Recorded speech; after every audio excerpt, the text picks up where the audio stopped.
So maybe I already started streaming. I need to check. Let me see. Yeah, it seems like I'm live. Okay, good. I see the chat. Whoops. Okay, I'm live. So, hello there. Currently, no one is on the stream. I don't see anyone in the chat. Let me see. Yes. So, currently, no one is on the stream. And today, I want to speak about Bolt.New and explore it with you together. If you're watching stream later, this is the introduction of what we will be doing today. So, Bolt.New, it's a new product from StackBlitz, a company that does something like a development environments in your browser. And they recently released a new tool where you can come in and just write what you want. Let's try something quickly. Let me switch to sharing part of my screen. Let's do it this way for now. Okay. So yeah, this is Bolt.New from StackBlitz, company that does online development environments. Like we can go here and we see editor, we see preview, we see all the files of the project and so on. And they just recently, a couple of weeks, released a thing they call Bolt.New, which is AI assistant that builds web applications for you right in your browser. There are a couple of interesting and very special things about it. Let's quickly try something. Create for me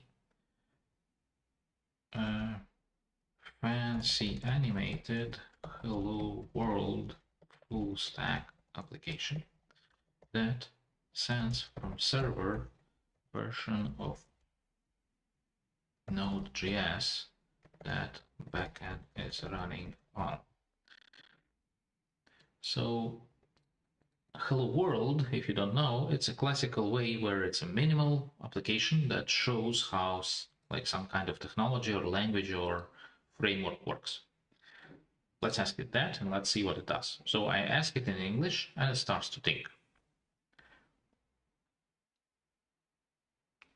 It like thinks through, it selected, not sure what it selected. Let's see. So now it writes a configuration with all kinds of dependencies it will want to use. We see now it writes code. Actually, let me maybe make font bigger a little bit. Whoa. Now you don't see code as much.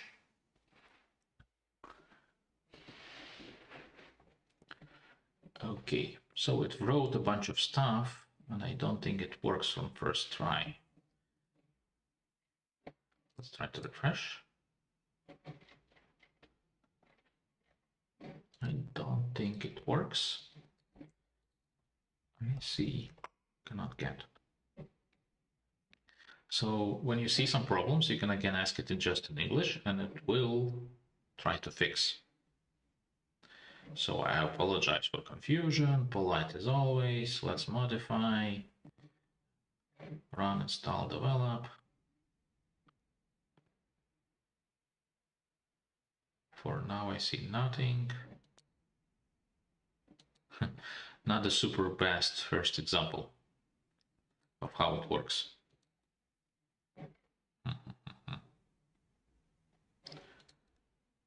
Oh, it worked, finally.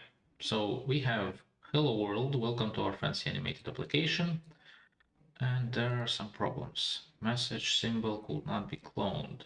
So it can detect errors, as we see, and we can just say fix it. And it's gonna try to fix it. We can close and see it in a full view. Now it's writing code. We can get back this thing, so it tries to fix the error.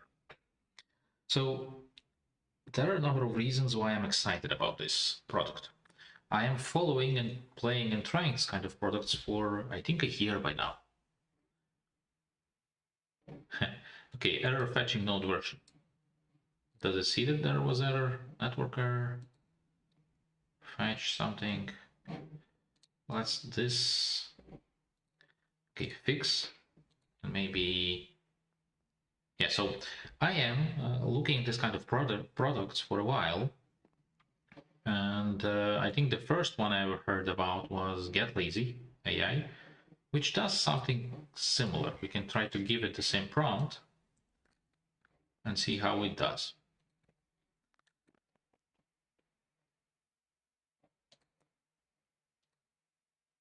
Oh no, I actually had account. Sorry, I want to log in. Yes. No. Anyways, I will not demo it now, but I did try this before. They didn't have free tier, then they did have free tier, and it didn't work very well for me. Then recently another product came out, which called GPT Engineer. They initially built something like a local terminal version, and then now they're building something similar. And you can also use it like this. You can build web applications with it. So let's try here. Build fancy animated hello world app. Now, the reason I'm not asking it about Node.js version is because it cannot do backends. It does only front-end applications. You can ask it to build it, it will build it, it works very similarly, it works pretty well. This is probably the first product I liked that works this way, but it's only for front-end for now. They will probably get to backends a little bit later. So that's one problem. Yeah, so it actually built almost the same thing. And this one's not working anymore.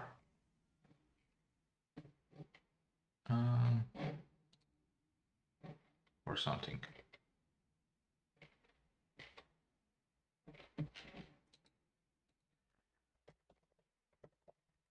Let's ask it again. I don't see anything. Ideas how to fix.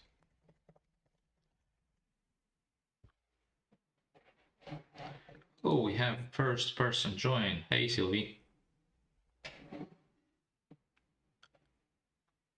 Okay, so it's writing again. Anyways, let's go back to here. So yeah, one of the first products that I saw that more or less works for me is this GPT Engineer, but it does only front end. And it also has another limitation that on free version, I think you get something like 10 generations a day. And for 20 bucks a month, you get 100 generations a day. Plus it's only front end. And one interesting thing about it that it can sync with the GitHub. This one is pretty good, a very good feature. So now I'm currently reviewing all kinds of different type of products like Bolt.New, and in comparison want to show you why Bolt.New is interesting and why I'm excited. So there is Get Lazy. I've tried it before and it didn't work right away. There is GPT Engineer. It does work, it's pretty good, but its even paid tier feels a little bit limited and it only does front ends. And then recently there was also Replit Agent, but it only has paid tier. It costs 25 bucks minimum per month. And I did buy it for a month. I tried 5 things and they didn't work for me. And I'm a little bit bitter about spending 25 bucks on something that didn't work for me. So a reason that Get Lazy and Replit have problems with working is that they try to do a lot of things. They're setting up full stack environments, different language on the server, one language on the server, different language on the front end, a lot of moving parts. For today's AI models, it's hard. Too much uncertainty, too many things can go wrong. So Get Lazy AI and Replit didn't work too well for me. And then a colleague sent Bolt.New link to me. I've entered something similar like this, saying like, hey, do something. And I see like it starts to set up multiple files, configuration, managing dependency, installing things, running things. I see all that complexity, and due to my experience with Lazy AI and Replit before, I think, this is not gonna work. And then it did. It worked for maybe a couple of prompts. It got way further than anything I tried before. And you can see here that I tried a couple of things And I already have a full stack application that is animated. Let's refresh. It's animated, and it does work with backend when it says, hey, I'm running node v1823 on a backend. And we can go and see code. Like it wrote all of, like, caveat, it didn't wrote all of that code. It does use templates. It decides what kind of template to pull, adds the template to the project, and starts to write and edit multiple files to create this for us. And you can go and see the files. So we have front-end part and server part. So we have a server, it runs on port 301. It has one API for getting version, where it takes process version, and then it's also listening on the port, and it should be hosting static files somewhere. I actually wonder where that is. Let's ask. It serves React app from Node. How does it work? How React files are served? So we can speak with it about what it wrote. We will see in a moment. Let it answer, we will get to it. So Vite is used as a packager. We have main file for React that is in strict mode and serves the app. We can go to app, we can see that it uses Axios to call the API that we have on the server. Why?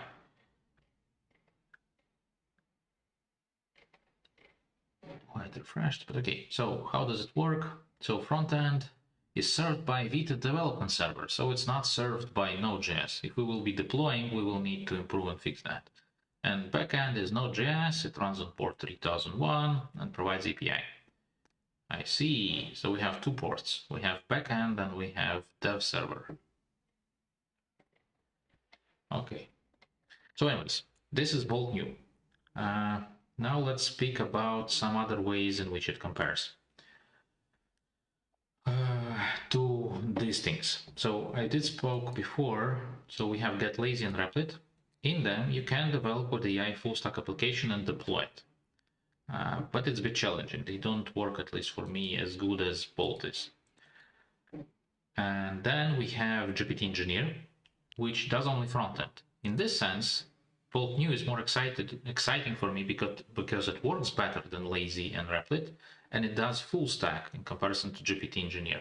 You can also open the project in StackBlitz IDE in the browser, and you can also deploy. Let's actually try to deploy. I think it will probably fail, but let's see.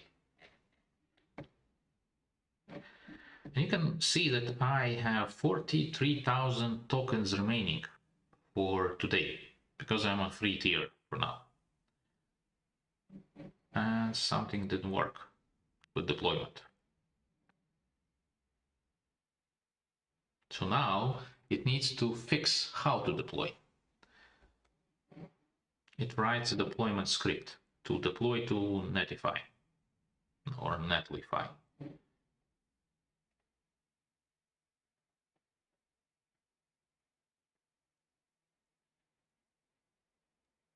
Again, rewrites things, deploys, builds,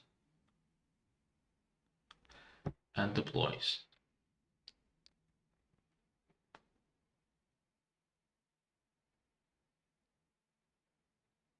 So apparently it deployed the app.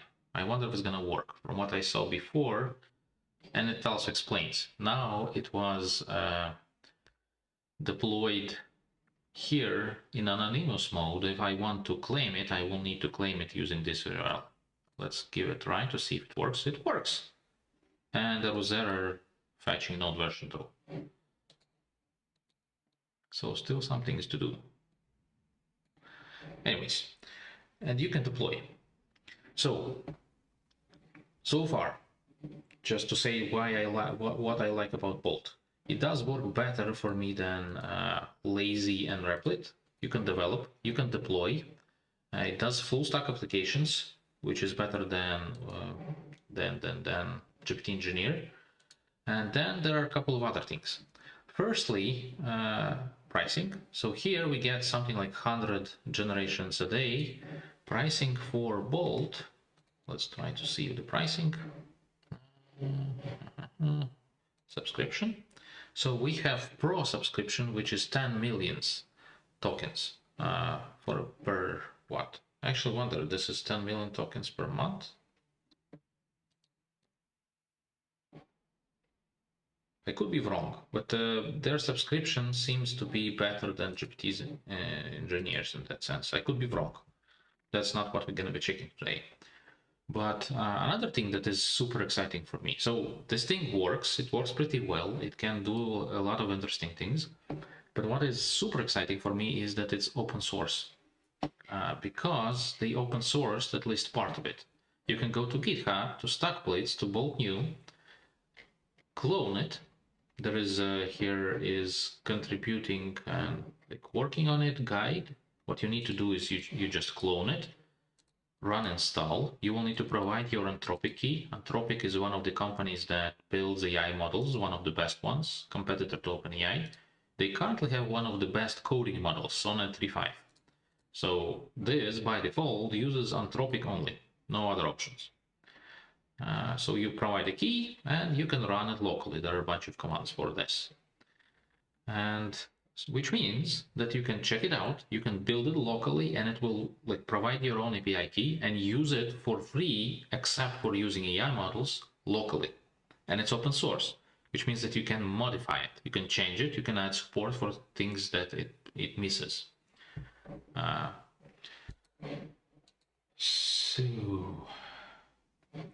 So this part makes me super excited. Considering this is open source and you can run it locally, in theory, a whole community can gather up around it and develop it and contribute to it and make changes to it. We don't yet know how well StackBlitz will like shepherd this, but you can fork it. Maybe there will be a fork that will become a community version. But I'm very excited for possible potential future for this to become something like jQuery or WordPress of AI coding tools, so that community actually works on making it better. And it's a full stack thing. You have both visual, IDE parts, it works in browser, it works locally, you can self-host it, and you can add any feature you can imagine. This part is the most exciting for me. And this is what we will be exploring today. How to download it, how to run it, what are the limitations, and how can we expand and add missing features to it. Now, it is already blowing up a little bit.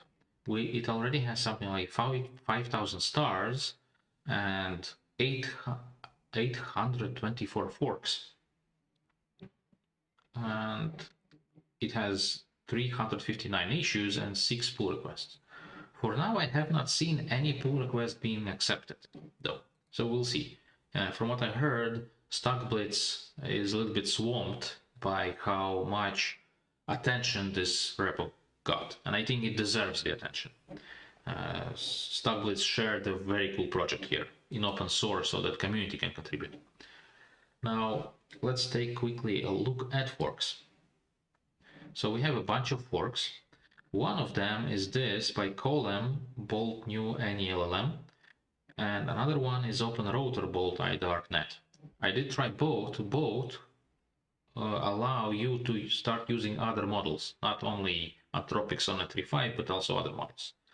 But they both have some issues, and what we will be doing today, we will try to download the repo, run it, see how it works, add support for different models, and also try to add support for downloading and maybe uploading projects, because currently the open source version misses this capability. You cannot deploy, you cannot download or upload files into this environment where you work with AI.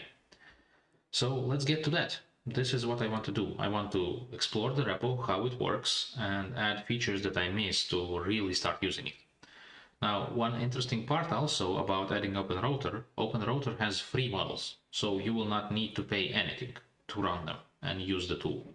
Those models maybe are worse, we will see, than paid ones. We will try both, but let's see how it goes.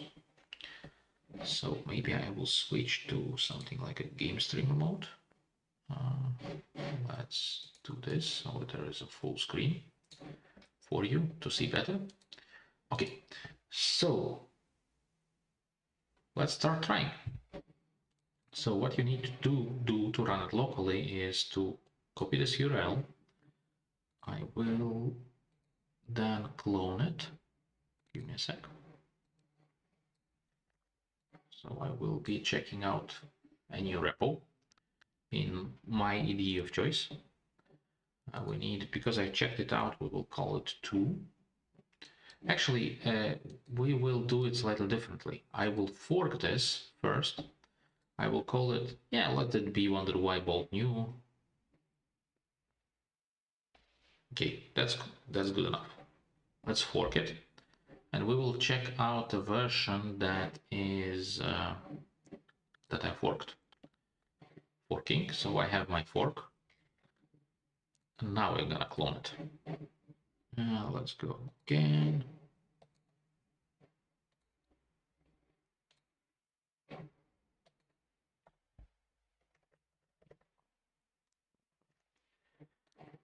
Here it is.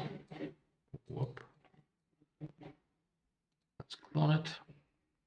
Let's open. And here I've cloned it in my IDE of choice. Let's maybe increase font size a little bit so that it's easier for you to see the code. So we've cloned it. What next? Let's see. Okay, so we cloned the repo, and well, usually considering it's a JavaScript based project, we can see package.json here. That's a file that shows what kind of libraries and commands exist in the project. And we can see that it's StackBlitz AI agent, it's under MIT license. That's not something I mentioned before. It's not only open source, it's under MIT license, which permits to do anything. You can use it commercially, you can use it yourself, you can change it in any way, you can do whatever you want. So scripts, we have scripts to deploy. We have scripts to build, develop, test, and do all other kinds of things. We see that it requires Node.js of version 18 or higher. Sorry, just checking comments. Okay, so it uses Node.js 18, and it uses a bunch of things. AI SDK for Anthropic, code mirror. This is code editing thing. We have some icons, we have some highlights, we have nanostore React, state management for React, other React things. It uses Remix. Remix is full stack JavaScript framework. So it's server and client framework. Give me a sec. Close Windows, I don't need.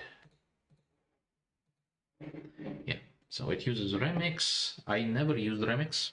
We will see. We'll be learning and exploring with you. And some other things.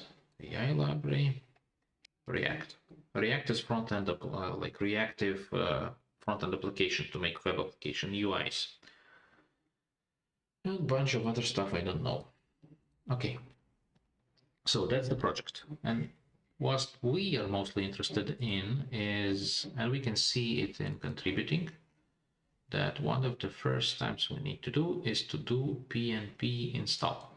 I don't use pnp, I use npm. If you have Node.js, you can just do this, npm install. I think it will not work out of the box, but we will see. So here I'm using as code editor WebStorm. That's my editor of choice, but I also have today Cursor, and we can use Cursor to learn a bit more about the project. Let's go to Bolt.New Wonder Why. Let's open it up.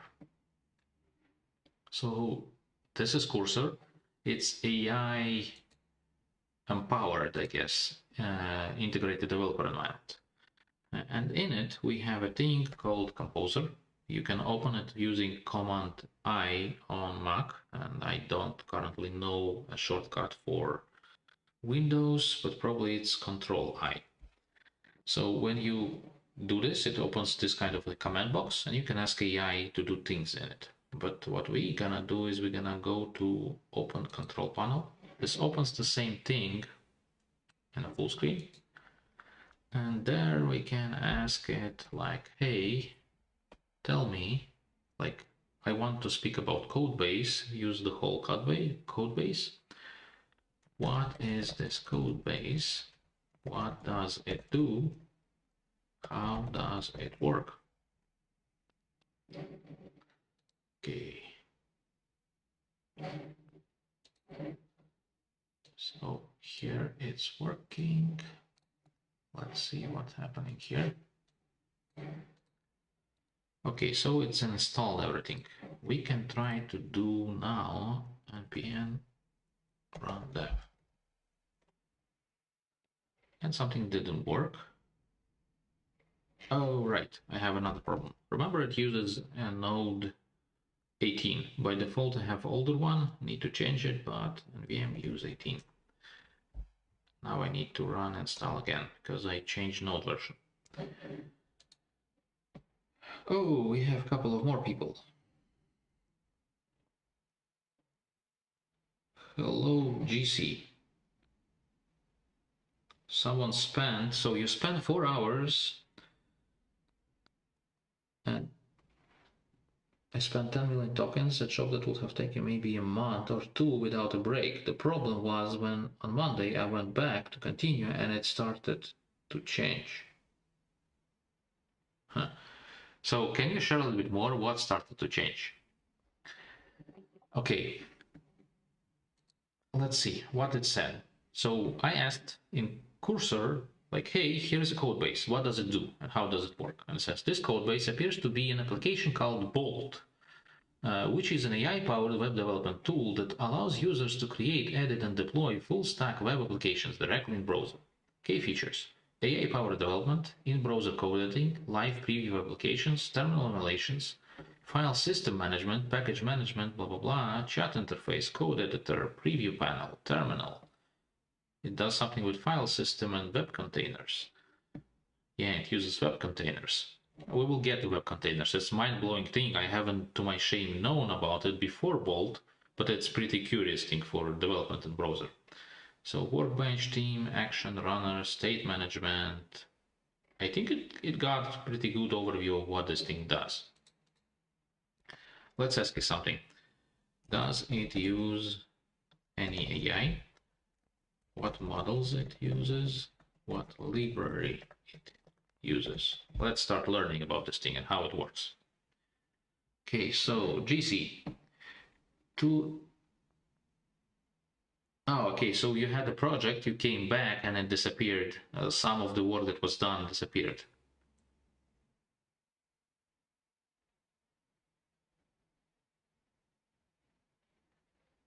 Yeah, so I did look a little bit in your situation, GC, and it feels, so it's alpha or beta state in which StackBlitz released it. And there are some weird things. I guess considering you're asking about this, let's speak about web containers a bit. And how Bolt works, how web containers work, how StackBlitz works. So it's exciting and weird things with some caveats, how exactly Bolt works. It uses StackBlitz technology called web containers. Web containers, actually, let's go to the browser and find it. We can go to original StackBlitz repo, we can go here, and we can find a repo called web container somewhere here. Where is it? Here. So, StackBlitz developed this, and it uses it in their main product, which is StackBlitz EDA in the browser, but they also use it in Bolt. It's called web containers. And what it is that it's technology that allows to run something like a limited Linux right in your browser, and inside of it have have Node.js.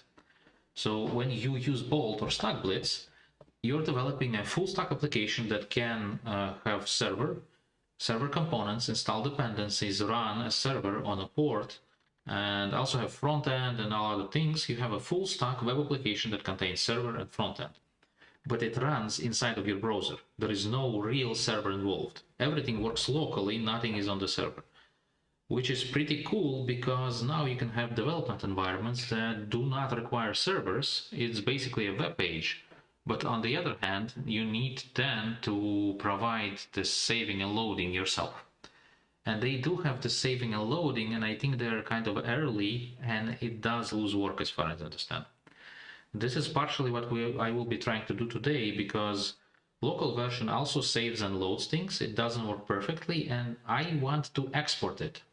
And maybe I also want to import it and resume work on some project that maybe was not even started in Bolt.New. These things that Bolt.New and even local open source version misses. And I do think we can try to add it in a relatively small amount of time. And this is what gets me excited. It's open source and it's not super hard to modify. That is what we're gonna try on this stream. We're gonna like check it out, run it locally, try to change what kind of models it uses, and try to allow to export and import directories, so we can like save the work, export work, and maybe resume the work.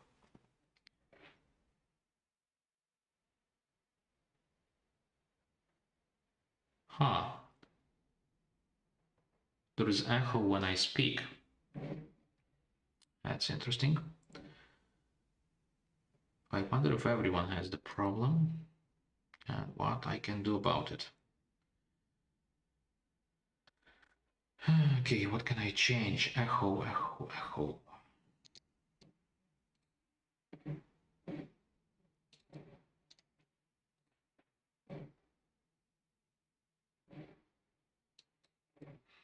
Well, one thing I can try to change the microphone. I wonder if it's gonna help. Let's try to change the microphone. Okay, I've changed the microphone. Let me tell me if it's better or worse. Let's see. Okay, so Bolt.New, containers, and developing locally. So I was asking it questions in the cursor about the repo.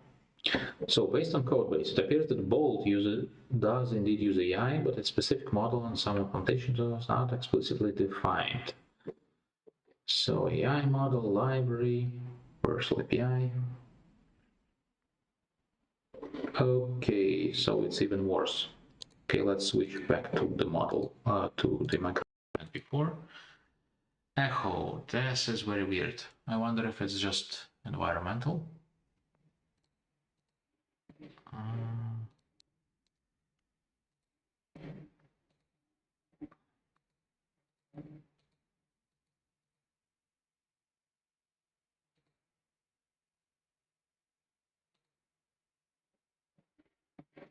Yeah, I don't think I will be able to edit it.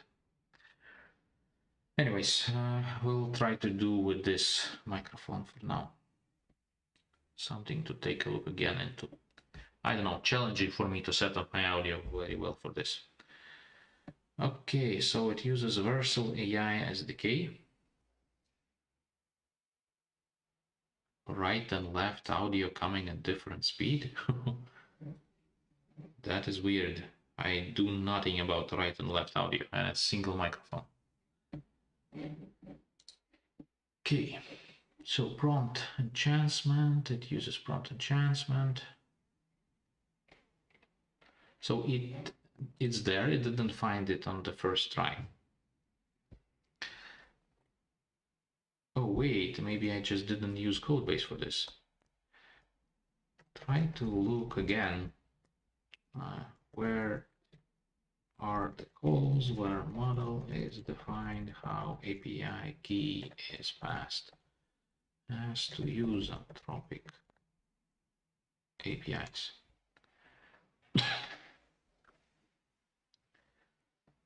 So we are also testing cursor. How well can it understand the new repo? Okay, so you're right.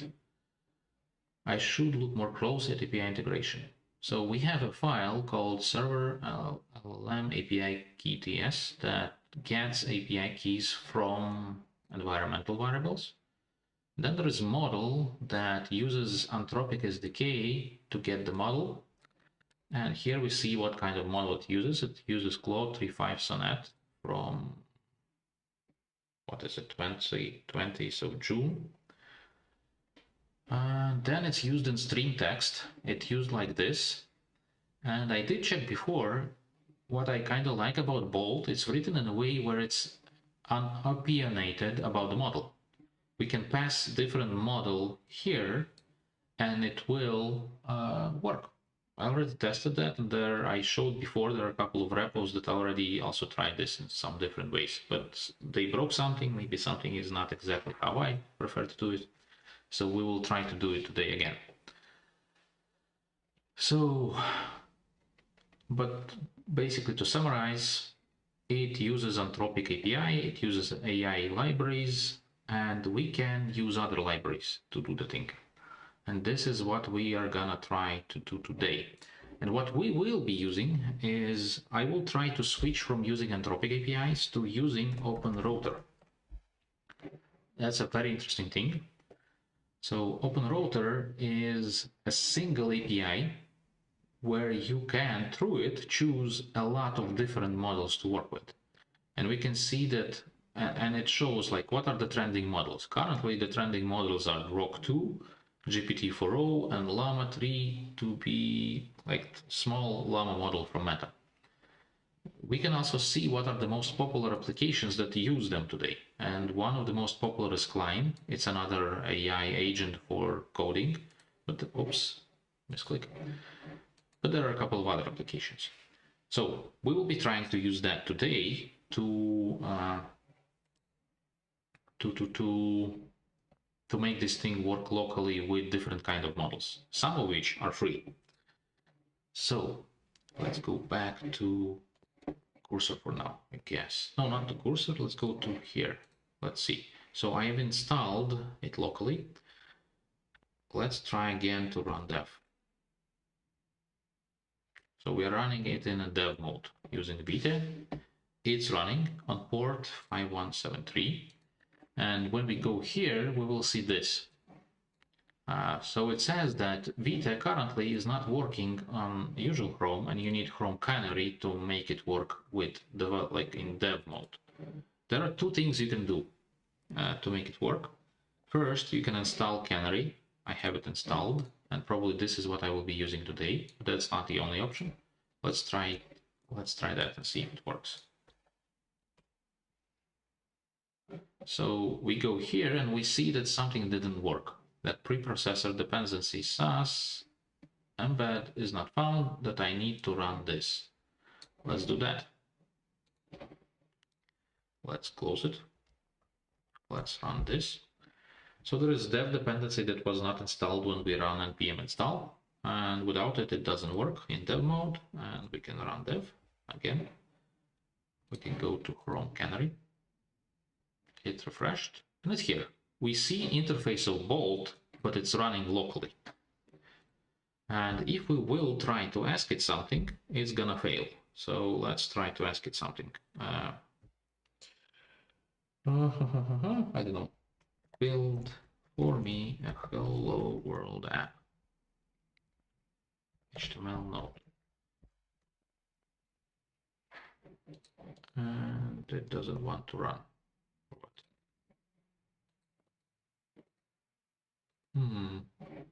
Something not working like it all. Hell. Why cannot I submit? Interesting. Worked for me during the week as I was playing around with it. Let's try a little bit different thing. So the second thing you can go do instead of installing Chrome Canary, you can do npm run build.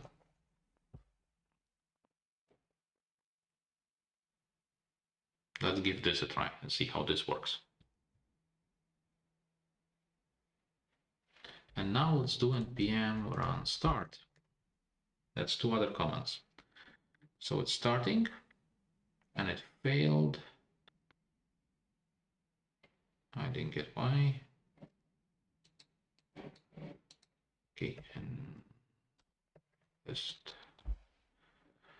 part's correct. I wonder if this is no. Oh, address is already in use, and I think I know why. Give me a second. Yeah, okay. I had another version that I checked out on the other day running. Okay, let's try to start again.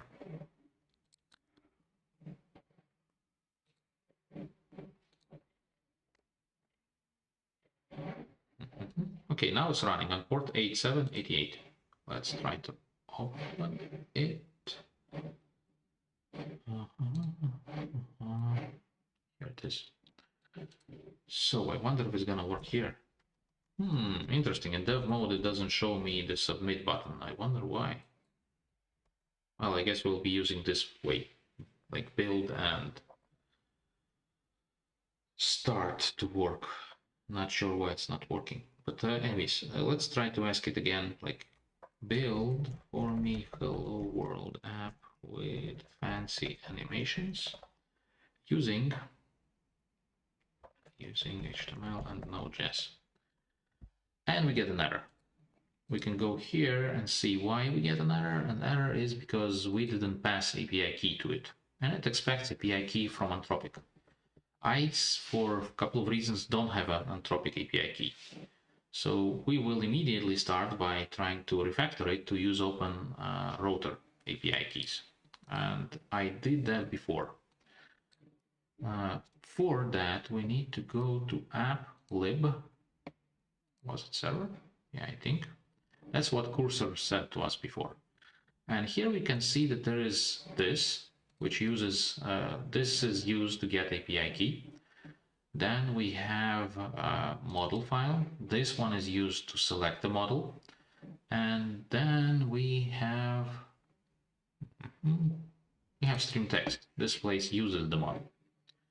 So first thing we're gonna do, we go to model. And we see that it uses AI SDK Anthropic, and it creates the Anthropic library, and then it requests the model, like this. If we want to use OpenRouter, we can go and search. I need my usual browser. Let's actually close the canary. So we have AI SDK, and I'm interested in OpenRouter version of it. Here it is. We have a GitHub, AI SDK provider for OpenRouter. We need to install it. Let's do that. Let's cancel this. Let's install. Okay, we installed the library. And that's what we need to do next. That's how we import it. Let's try that. And that's how it's used. But we need to use it slightly differently. And you can see that there is a list of models. Let's take a look at this. So this is the models you can use. It could be that it's old. You can use it for whatever you want. There are different context size windows, and there are prices. And for some, there's flavor of the week model that doesn't have price. Okay. I think there are free models here. Yes. So for example, we have a model like this that is free. It's V3 Mini. It's Microsoft model. It has 128,000 tokens context window, and it's free currently in OpenRouter. There is also Fee Medium.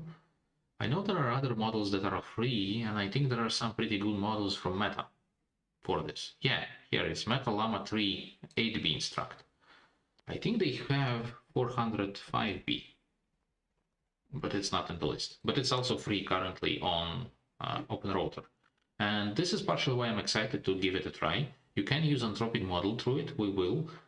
But we also can try other models, some of which were free. So when you're like goofing around, use free model. When you're doing something serious where time is of essence, you can use best models like GPT-4o, O1, or Sonnet 3.5. Okay, so this is what we will be adding today. So we installed the library. We need to remove that. This is not gonna work anymore. We're gonna leave this for now. And I like I do want to get us quicker to something working. So for now, I will just use code that I already tried. So to pass a key to OpenRouter, we need to do it this way. And then to get the model, we need to do it this way. I'm actually not sure this is the same model, but it's the key for the model in OpenRouter. So we need to use not OpenRouter with this to import, and we need API key. Now, API key can be get from environment and Cloudflare. For now, I will do a weird thing. I will just hard code an API key. Oh, by the way, yeah, I will hard code the API key, but you can go and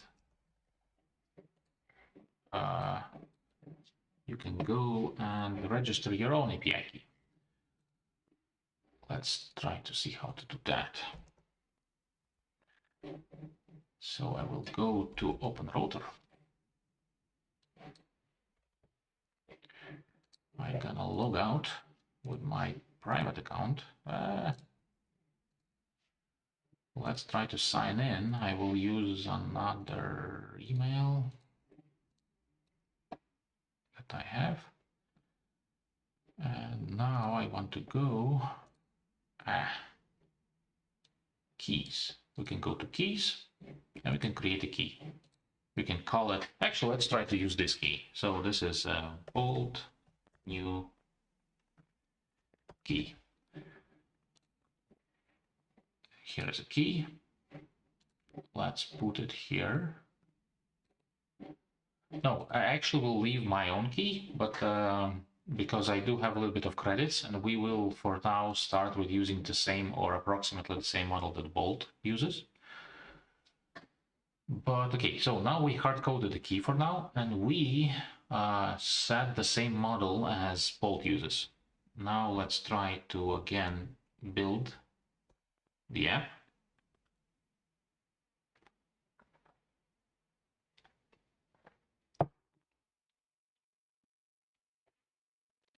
And run it. So here we have again the Bolt. It's running, it has a key, and we can try again. Create for me hello world web application. Hello world application using HTML, CSS, and Node.js. So we asked about again the same thing we asked before, and now it's working. It didn't do any errors, like it didn't throw any errors.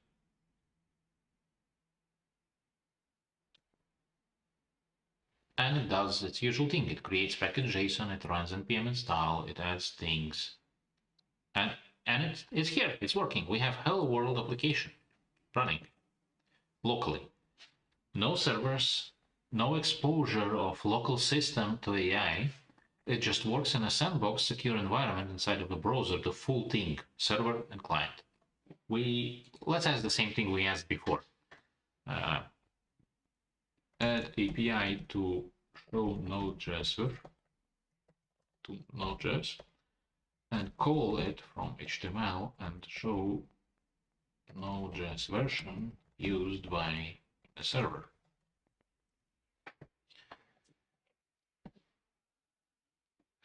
I actually wonder how much memory this thing eats. Let's try to open Task Manager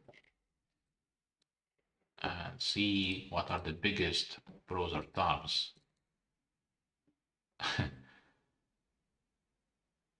Okay, here it is. So it eats 500 megabytes of memory, the workers that this page runs. So the full thing runs in your browser inside of a worker sandbox. Okay, it did changes, right? I don't get it. Okay, error fetching API. So one thing that I noticed from local version in comparison to what we saw in using Bolt.New on StackBlitz server is that it doesn't see errors. So this is something that needs to be also added to the free version, to the open source version.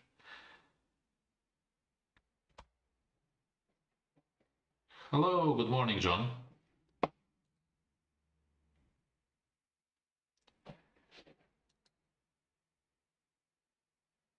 I wonder who's gonna fix it.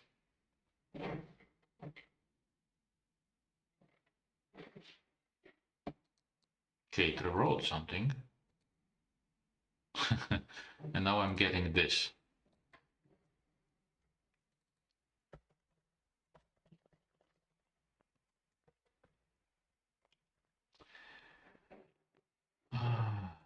By the way, I want to see terminal. I don't. Okay. Another thing I noticed about open source version is that I do think you see terminal of the application on the website of Bolt, but here you don't. You can run terminal commands for the server, but yeah, okay. So what we can do now, I'm getting this. Add some logging to see what is happening. Server logs from Node.js. Boom, boom, boom, boom, boom, boom.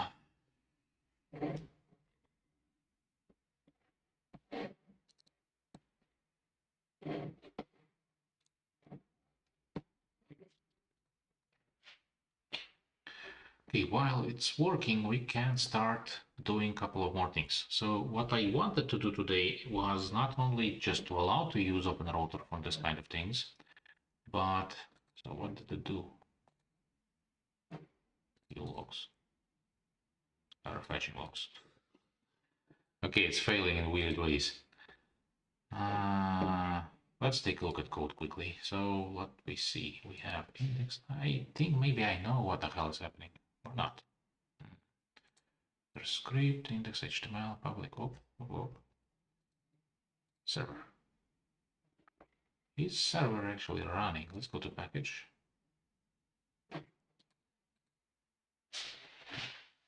PM run start.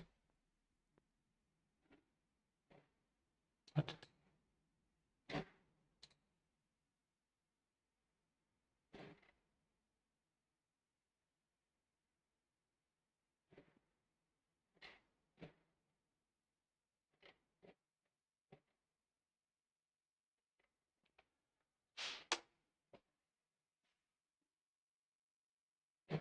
Oh.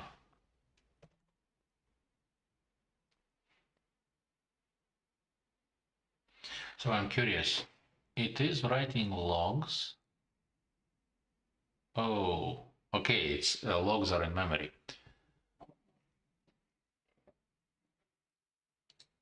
Feels like it's crashing. I wonder why.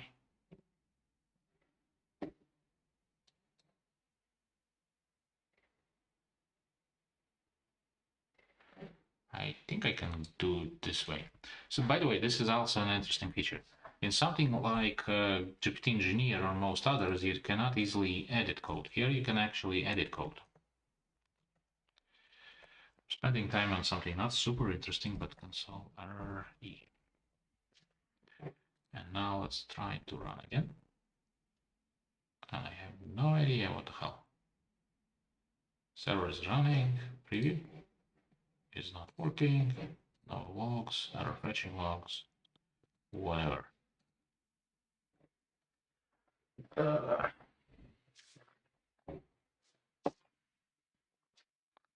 Anyways, this is not super important. This is just an example that this thing kind of works, or maybe kind of doesn't. And this is actually a reason to try to get to downloading it and running it locally and seeing what happens then.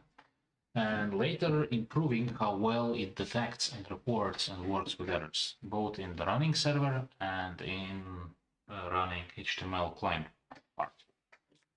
So anyways, first thing I wanted to get to was to allow adding and selecting models in the UI. Currently, we hard-coded the model that is being used and the API key. I think the first thing I want to do is to allow setting API keys in cookies and then showing it from cookies and loading it from cookies. So I think it will be good to do it in header, and let's go to cursor, like to get us started quickly.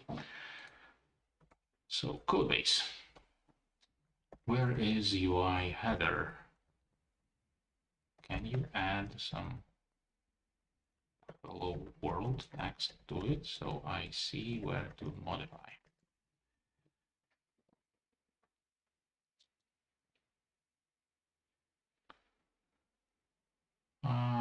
Hey John, yeah, let's try again while the cursor is rebuilding. So John proposed to try again is to use roundef and try canary. So we can copy that link, or actually let's go here, copy the link, let's go to canary, let's open, let's go there, what? I think cursor broke something. No? Oh yeah, that works now. I don't know why it was not working before.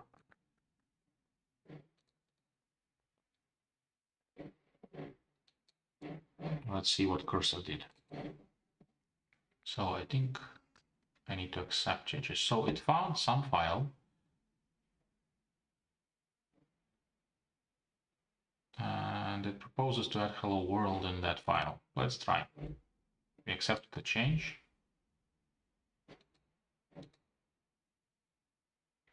Okay. Create for me hello world HTML. I don't see. Oh no, it is. Yeah, so it's a correct file. Now we have a file that modified that has a header. Let's see which file it's actually modified. We see here the header. So we're using cursor to find quickly correct places in product to change and modify. So we have somewhere here now hello world. No? Where did it do some change? Yeah, here it is. So instead of that, what I want is I want to have an input here. Input will be type. I think we can just use text. I want to have a placeholder. Text. Say something like set your OpenRouter API key here. Good. I think we can do it this way, and maybe I can also add something like a span with anchor. Go to browser just for super good UX. Sign in again. I think I did sign in before. Yeah, okay. And we can add this for better UX here.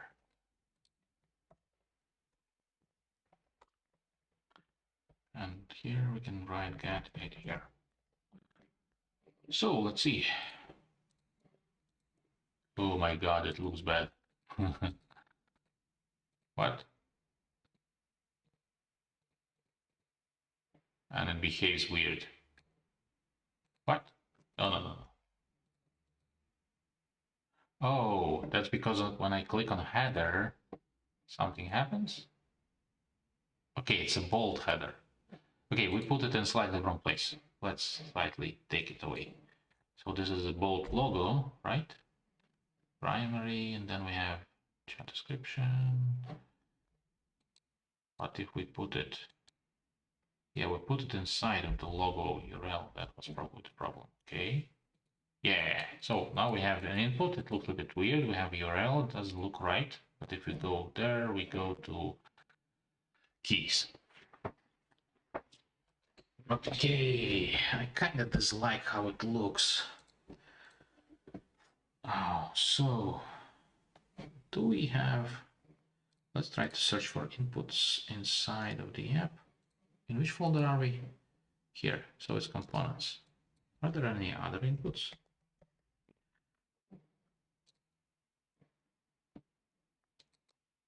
Yeah, we have one input here. It's full, transparent, outline none. I wonder if it can suggest me something. Whatever. Let's do, for now, a dirty way. We will learn a little bit better later. Okay, no new comments. Bum, bum, bum, bum, bum, bum. So we are actually already 1 hour in.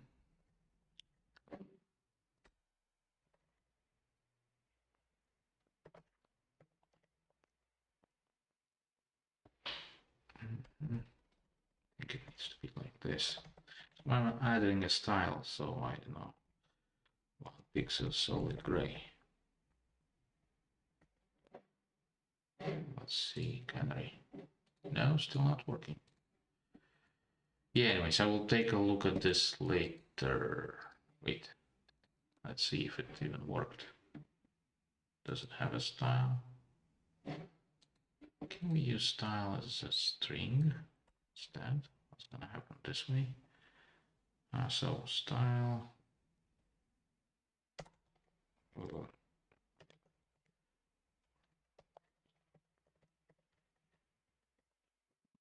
Okay. Yeah, so it should be an object. We are in React, but it doesn't work. Okay. Oh wait, we're doing it on the wrong thing. Maybe that's why it didn't work, because we wanted it here. Yay, now it looks a little bit still bad, but a little bit better. Okay, so we have input, and next thing I want to do is to load the state of this input from a cookie and save it to a cookie. Let's see if we have anything in here to do it. Okay, change.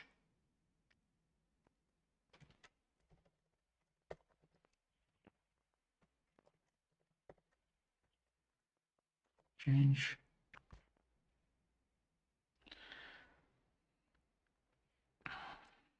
Okay, it will be a function. Event. Let's add our console log e. And we will put it here to change. So even though I don't know Remix uses React, and I do know a thing or two about React. Not sure how much you guys are interested in what part about React. I will not really go into it, so if you have questions, ask, and then I will go into it.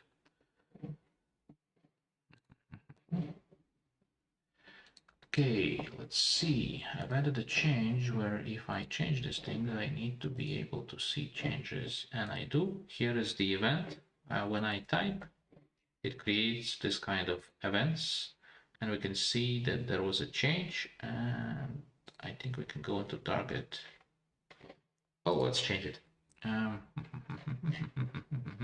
Console log, yeah, target value. It may dislike what I did. Let's see. Yeah, so we can see that now I'm changing the input and it's changing the value. It's logging the value. What we will be doing there is slightly different. We will be saving the value into a cookie. Let's ask ChatGPT how to correctly do it, not in this browser though.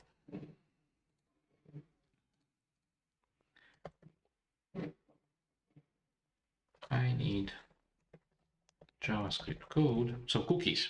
Maybe you don't know what cookies is. Okay, John wants me to use Composer to add a feature.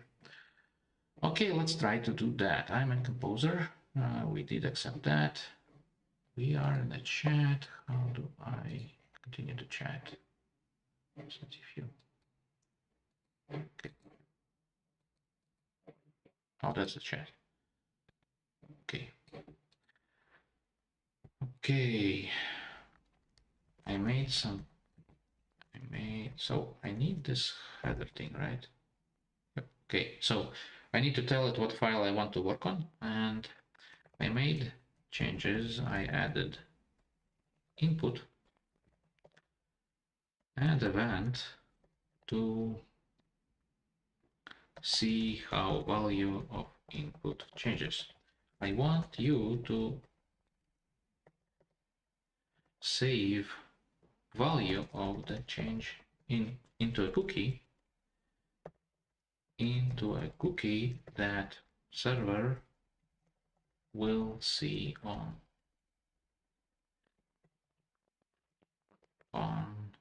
quests.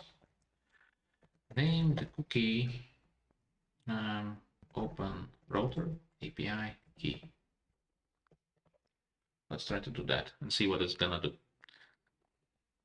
We can ask ChatGPT, we can ask Cursor. So cookies, what is the cookie? Cookie is a thing that is stored in a browser and is sent to a server. And it can be any kind of strings. And you can store there things like username or API key, and then server can use it. Why we are doing this? We are doing this so that you can use your own API key. Okay, so let's see. Did it propose the change? Can you show me the diff? So this is the changes it proposes. It proposes to use GS cookie library, which we maybe don't have. It uses useState and useEffect. That's okay, that's good. I was not sure how to work with that. Let me slightly... Oops. What the hell? Oh no, go to Composer mode. Yeah, UX of Composer is not something I'm super fond of yet. I hope they will make it better. So, let's see. So what it did, it adds a library that is used in JavaScript to work with cookies. It adds another thing to use with changes of state of the application in React. It's hooks. It creates a new state where default one is empty. We will load it from a cookie later, and it has like API key, set API key. There is use effect that gets the cookie. That's cool. And sets it. Yay! I didn't ask it to do it. This was next step, but it already did that. Cool. It removed this. It added this. Did it better than me. It added types. And it sets the cookie. What is the expiration date? 365. I wonder if it's days. Yeah, 1 year. It added even comment that it sets the cookie for a year. Okay. Yeah, let's accept. And see if it worked. Let's go back to Canary.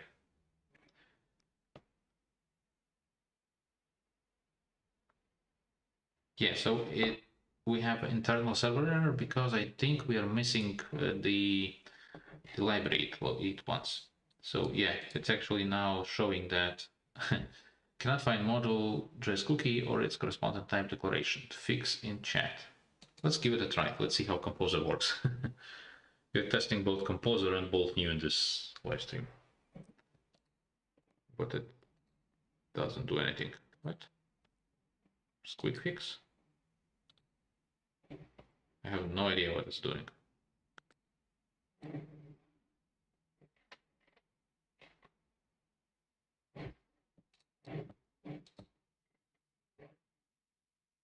Oh, it's thinking. But it's thinking in line. It was not showing anything in Composer.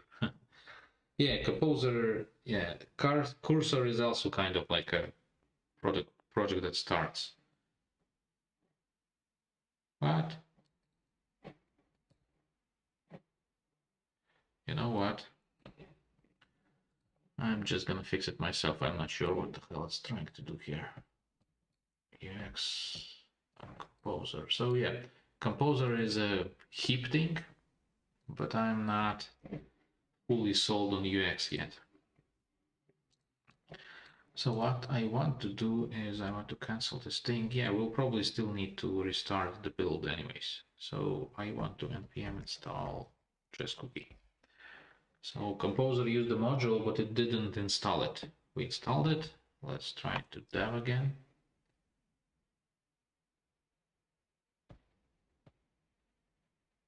It's kind of something legacy, but it should work, right? It works. So we can test it by writing something and refreshing. And we can see that it now refreshes. Okay, so first step is done. We have an input for API key. Let's maybe add one more thing to slightly improve it. It will be not type text, it will be type password, so that we don't see the API key in case of someone peeks over our shoulder. So here is the input, and it has type text. Let's make it password.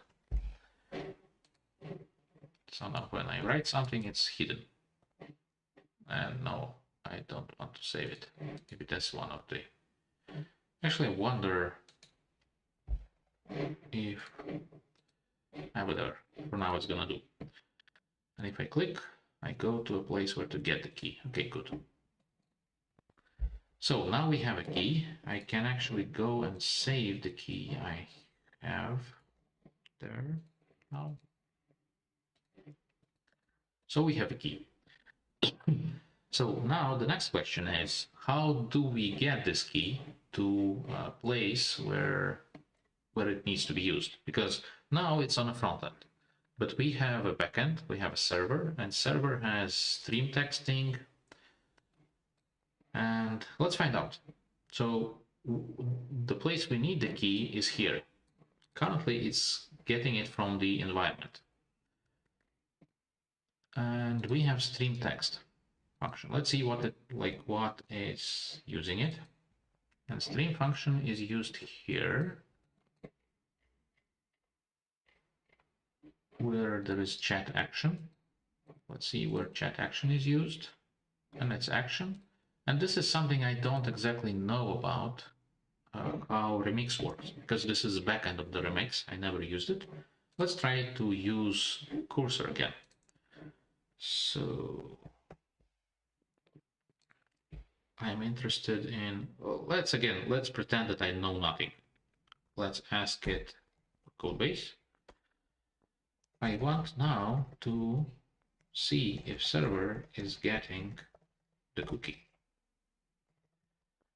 The cookie when chat stream text is called. Can you investigate how to check if cookie is present? Log it. Let's see what it's gonna propose. And I want to open it in full. I don't anymore want to see. How do I close this?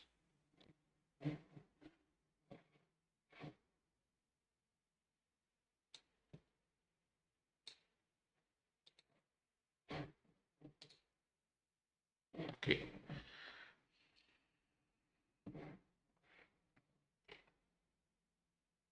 Okay, so it found file API chat. It looks like it already is making the changes. Yeah, so no changes here, but here, that's diff.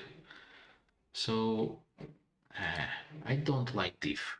The diff of Composer. What is this? Where is the, okay, hidden lines?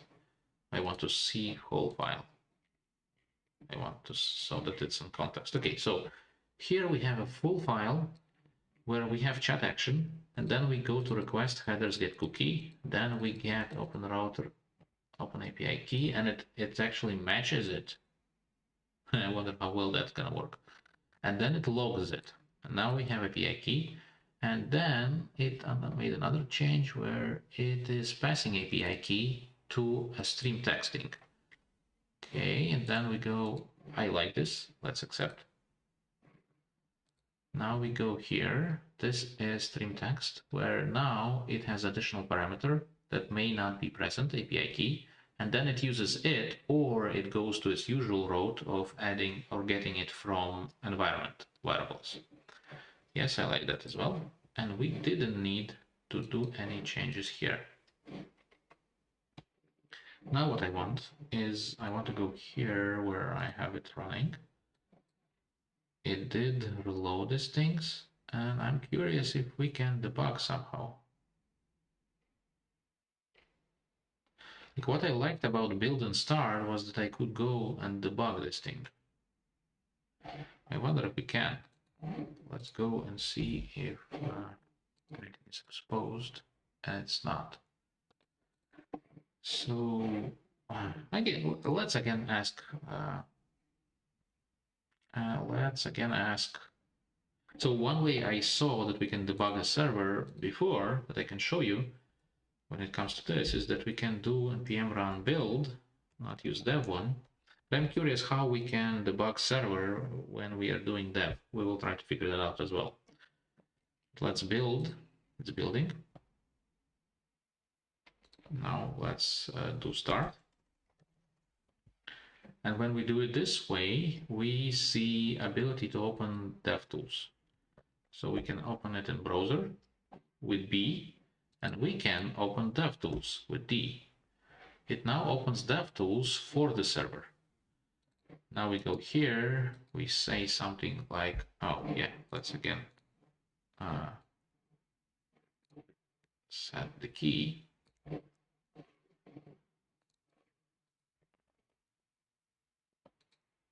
And try to do something.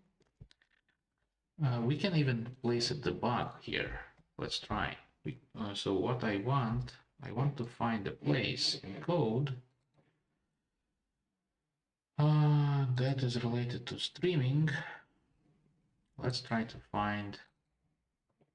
By the way, we need to refactor that. That's not correct name anymore. Let's try to find the browser. Search for this. Here it is, I think. Right? No, we want to find a place where it's used. So here we have the same code in browser that we saw in the locally. We can now go and try to ask it something. Make hello world app. And now it should, yeah, we just stopped the server. And we see that key is not here. It didn't work. Okay, let's see. Let's go back. I want to stop where actually. No, it is here. It is console logged. So something else didn't work. Oh. What? Did we apply everything? We don't need anything here.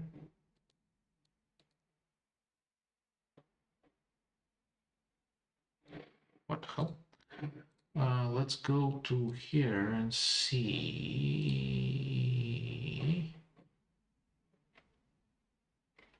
I think it didn't apply something. Let me see. AI chat. Jump source. The reason everything is wrong, so it did that part right, and it went to stream to pass the operator key. That is weird. Okay, we have our first issue. I think that maybe there is more than one place with stream text. Let's try to check that. So,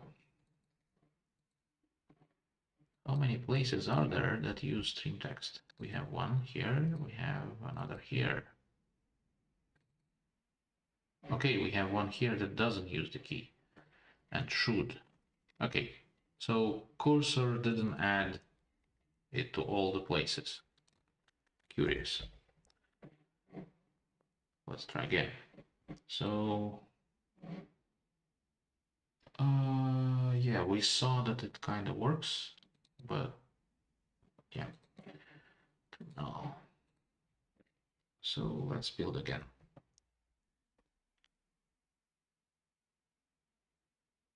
I do think I want to learn how to correctly debug when we are doing run dev. Let's do that after this works though. So go to browser again.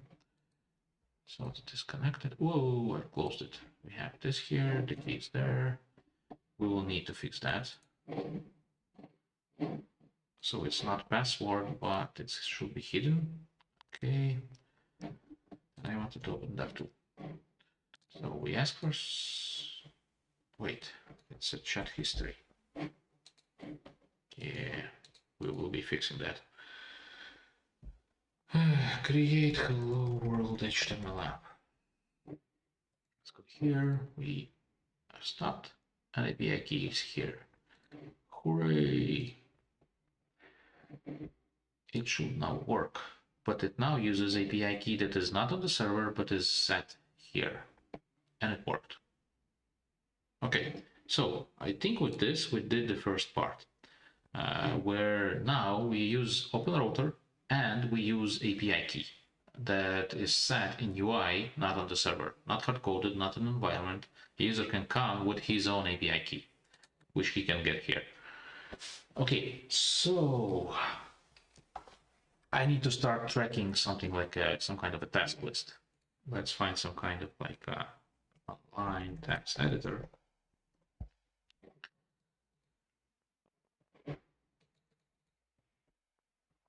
And see. So what we wanted, use OpenRouter is done. Use client-side API key, done. We have things fix password part, rule not pop up. Learn to debug when debug server when running npm run dev.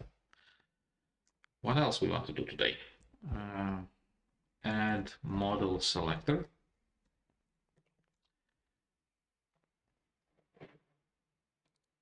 Make server-side key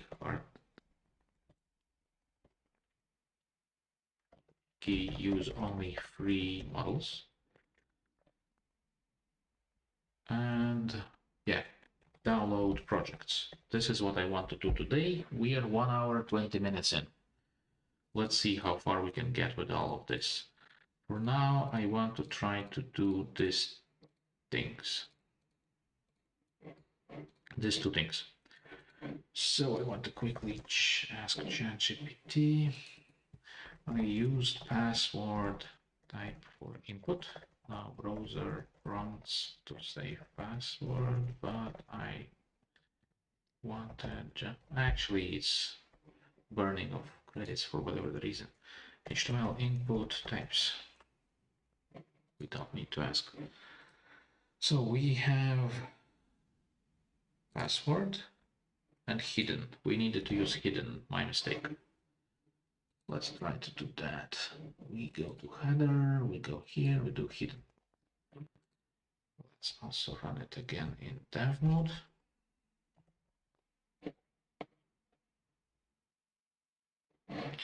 Yeah, John, I will get to download feature. That's the plan.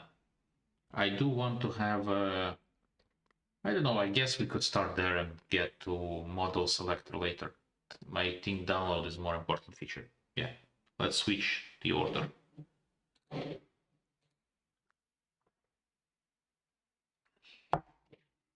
So I still want to do that first though. So let's sort that. Those things are done. These things I want to do, and model selector and this part. Oh yeah, right. There was one last thing. Self-host on Netlify and my own server. Probably on Netlify. On my own server I will do a bit later. Or not, we'll see. But let's actually put this here. Okay, let's go to canary. Whoops, that's wrong. Let's go to canary. but oh, okay, hidden was not the right thing. File email range set radius submit search. Okay, let's now ask ChatGPT. I want input to be hidden, not hidden, hiding characters like password input, but not trigger browser save password dialogues.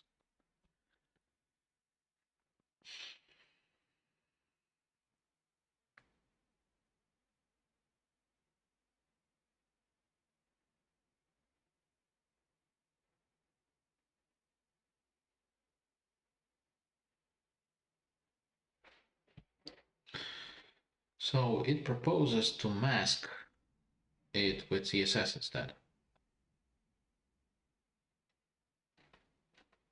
instead of setting its password. Okay, actually never did that. Let's ask Cursor to do it. I use password type for input, but input of API key to hide characters, but that prompts browser save password. Fix that you by moving type and doing this character hiding with CSS.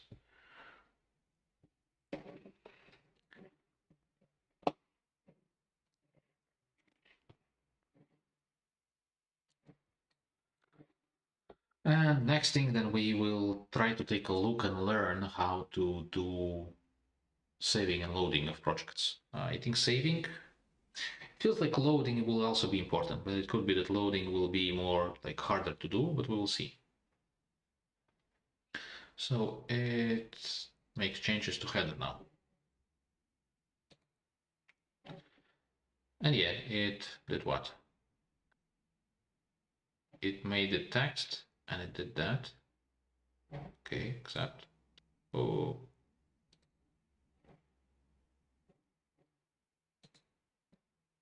What? Yes, UX, so it's weird. Compare. Okay, so because I was making changes in the other IDE, it was not aware of the changes. Oh, what the hell? What did it do? No, no, no. What?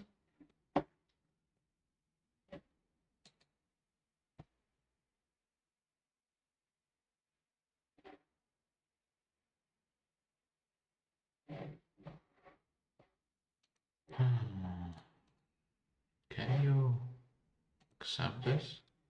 Or you will continue erroring because I edited another IDE. Can we?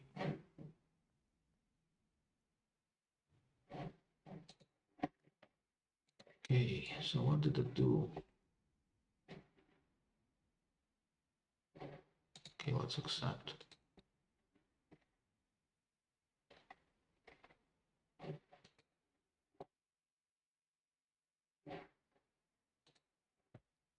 Okay, not used to UX, of course. Okay, does it work now or not? Let's go to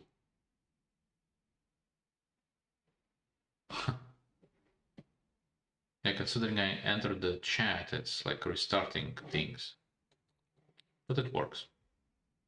It's good that it works. Okay, so this we did. I think we can mark this part as done.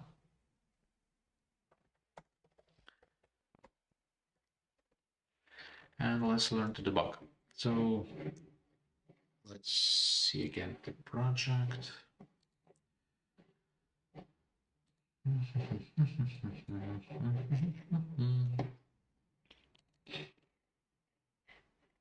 So we have dev. Dev uses this. Remix it to dev. And start. Restart. Uses bunning, Wrangler, purchase dev plan.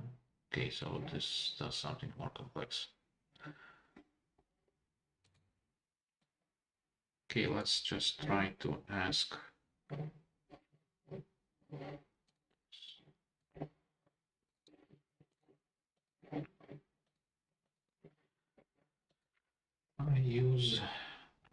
I have a project. I am new to. It allows to run dev with live reload like this. How can I debug server when using this?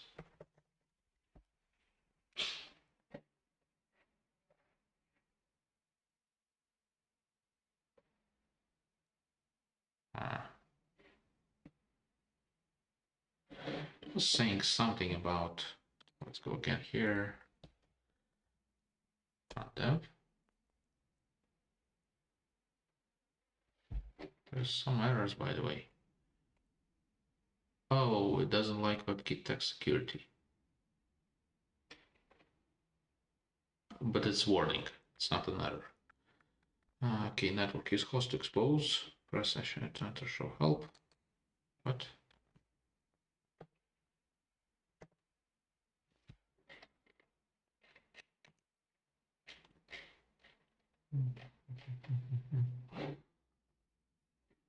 So it uses remix suite dev. Let's also search.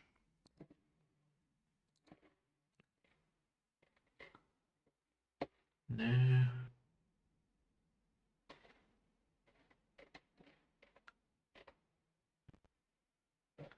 Well, let's try to make this modification. It does inspect, but I don't want Berka.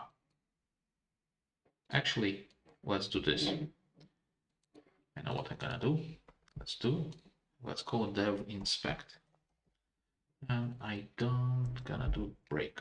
So inspect and inspect break exposes Node.js server to Chrome debugger, so we can connect and debug. So let's do this. Let's now do inspect.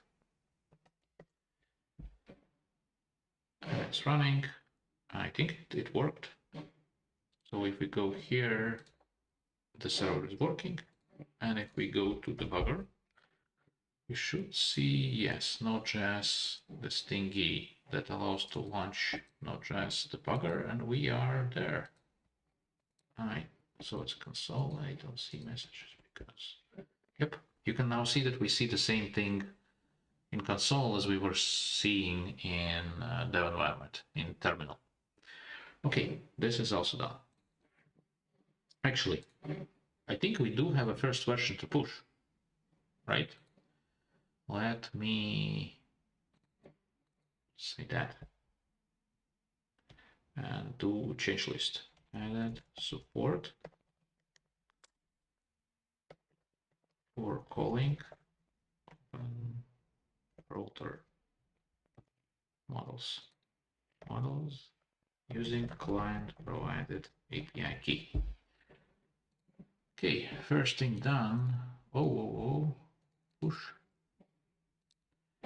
And let's actually go to GitHub, where this thing is. That's not that.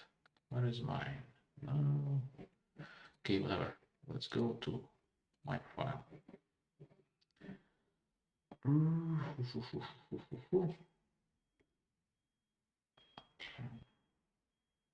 Where's the fork?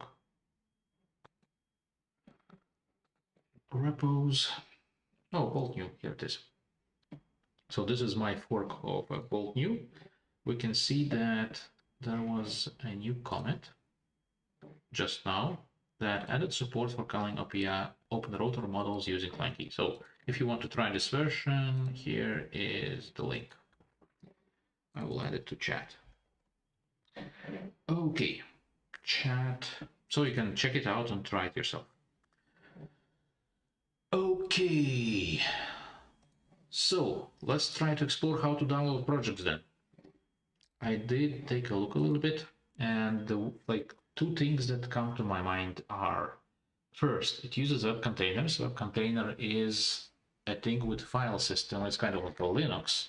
So files are there, you can put files in. Let's search a bit.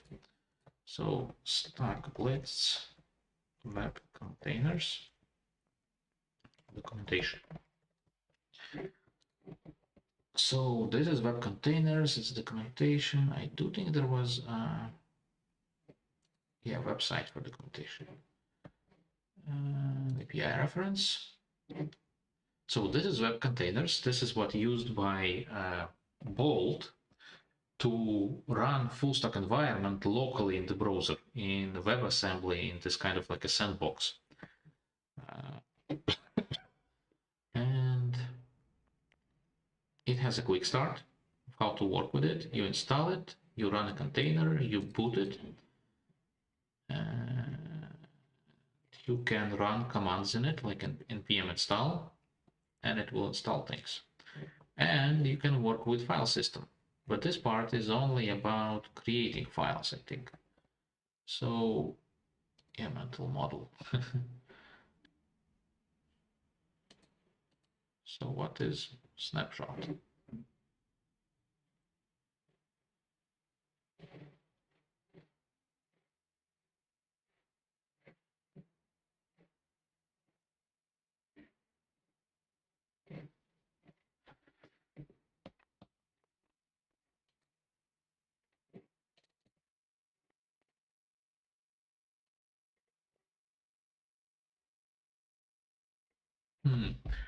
So it can do snapshots of whatever that is.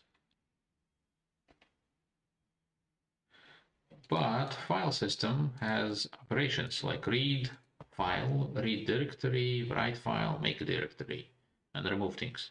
So we can read files and we can read directories from the web container. So one way to get download working is to expose on client a way to do these kind of things.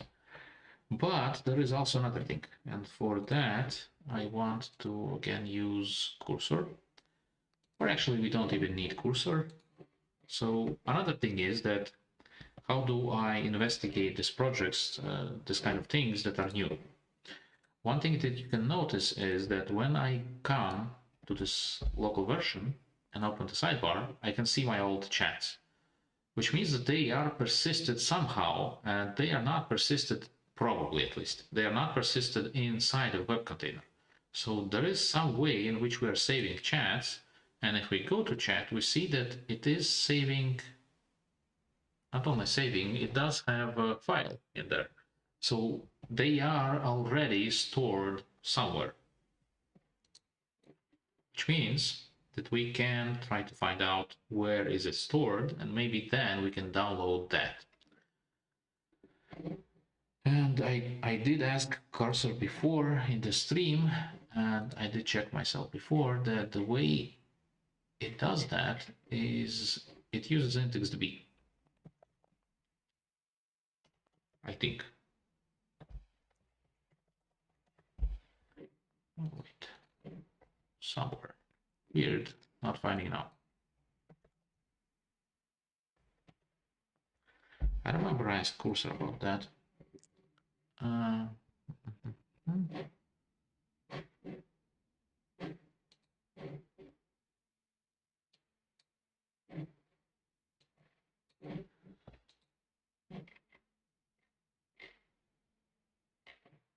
That's all chat history. I want composer. Full screen. So I think I want to start a new chat. It's a notepad, create new. Composer. Oh, that's how it works. Okay. So that's the chance. So I want to try again. Let's ask Codebase. How does it load and save chat histories with files?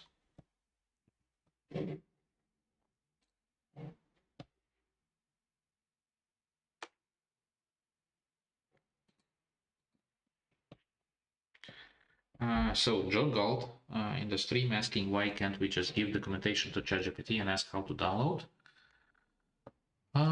Because first I want to try this thing with IndexedDB. Because as I already showed currently, we see that it does save and load somehow using something. And maybe we don't need to deal with that part. We can just try to understand how it currently works and saves and loads. And maybe we can just reuse that. I would try to do that first. If that doesn't work, we can play around with web container download. And yeah, we will go this way.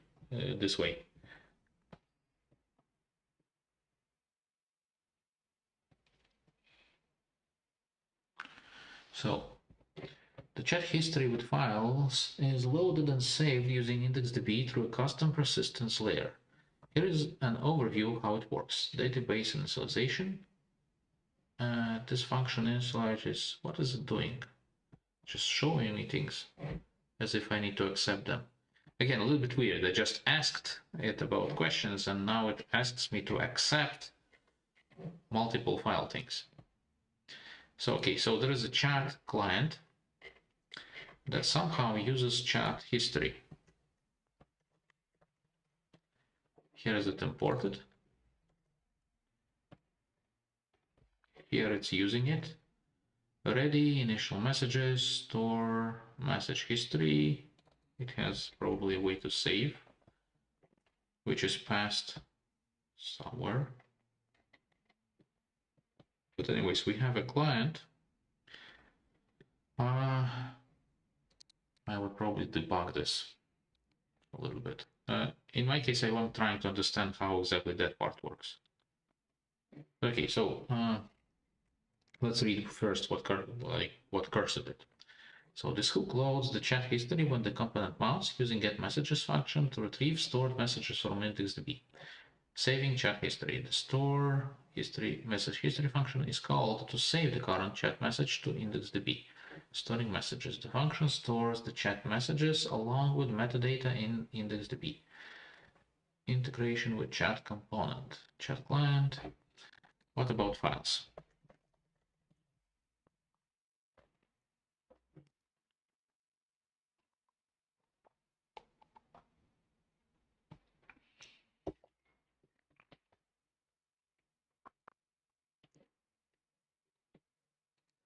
So I run out of fast requests for cursor.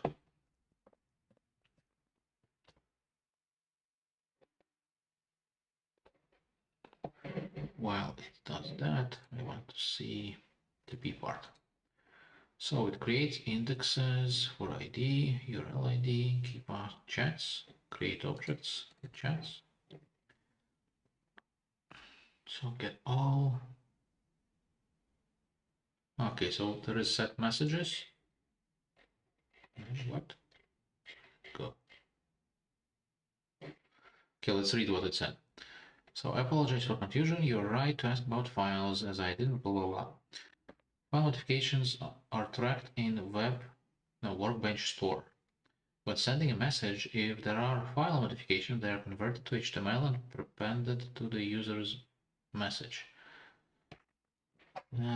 The chat history includes those files. Modifications is then stored in IndexedDB. The set message function stores the entire message history. So messages contain the files. So while the files themselves are not directly stored in chat history, the modifications to the files are included as part of the message content. This approach allows the chat history to capture the combo. Okay, so it seems like they are storing the whole chat history. Part of the chat history is file modifications. And I guess they're rerunning them all when you load the chat. That's kind of interesting and hard to change.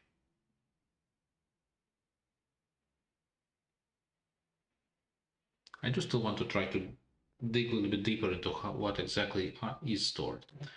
So what we can do is we can, so it is here, right?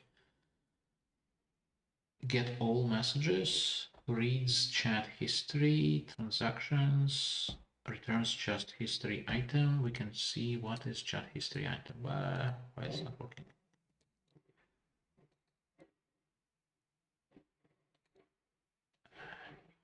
weird. So we need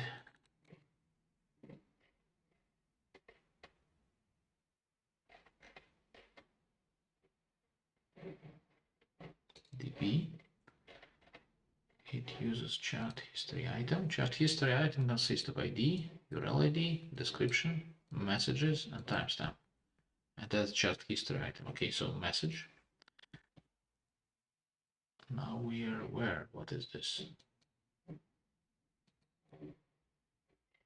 So message. What is message?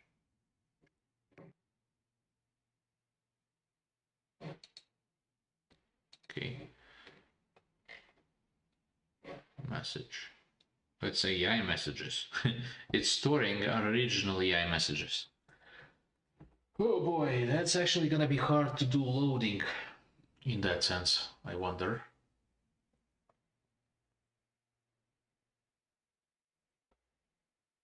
So this, okay, we can do a quick download part, but resuming work on your AI thing may be harder to add because it seems like it's loading things through basically repeating the chat history that it stores in IndexedDB, which is curious.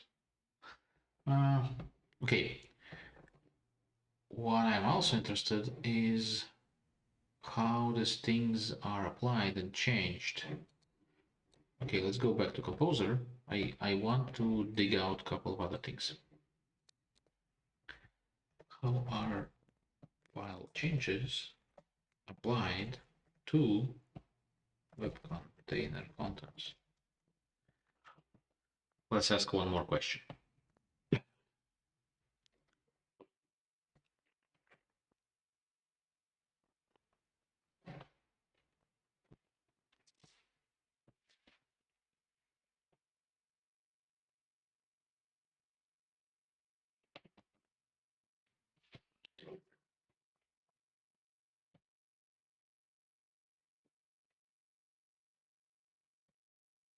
So there is files store class that interacts with web container.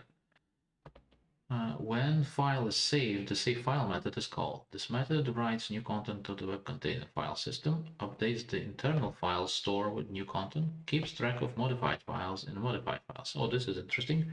The workbench store class provides methods to interact with files. Before sending a message in chat, all unsaved files are saved. Okay, so there is actually a more interesting place to check. It's called file store. Files? Is that the file store? No. Which file did it send? Workbench? Files?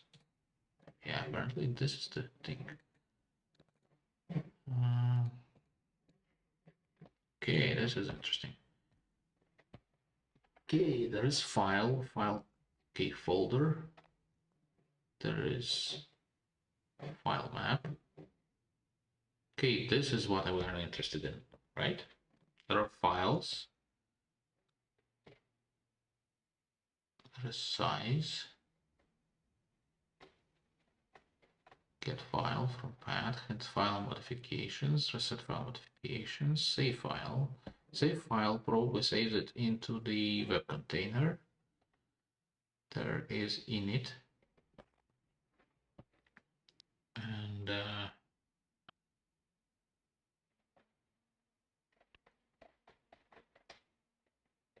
so I don't expect cursor to be able to do it, but let's see.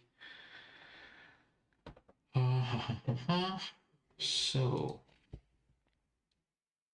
I want to add ability to save current project, or rather export it as exported.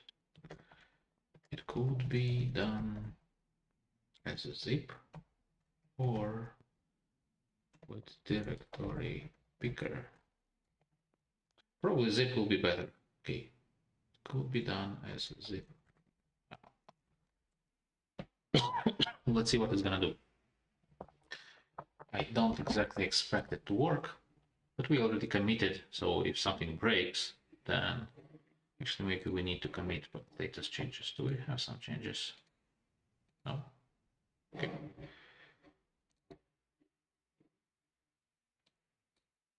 Oops. Okay. It proposes a bunch of changes. It seems like it will do it in a header.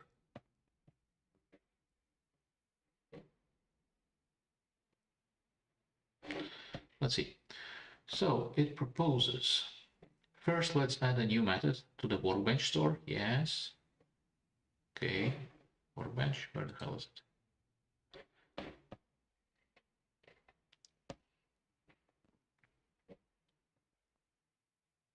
We'll need to install requirements. We will. Interesting that cursor doesn't help with installing requirements. Okay, so it will add zip. That's what I would have done. I have no idea what the hell that is. There is a sync export project as zip. It takes this files get, await, save all files. Save all files. Okay. Then it goes through const. Apparently creates directories, zips, and saves as. Yeah, okay. Sounds right. May not work, but let's try. So we accepted that. Right? We did. Okay. Okay, so first we did a thing with Workbench. We need to install this thing. Let's try to install. It doesn't like something. Yeah. Oh my god. I need to close the bugger. Whatever.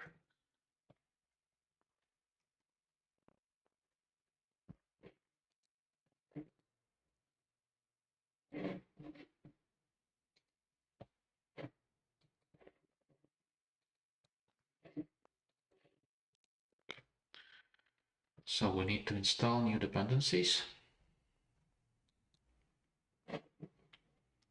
It's interesting that Bolt.New itself is installing dependencies. And then we need to go to next. Let's add a button to trigger the export in the header.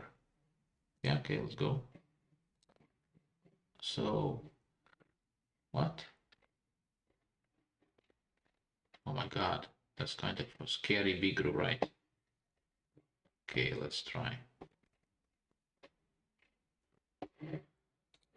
Now let's run. Just run tab. This time. Model is not defined. What kind of module? What?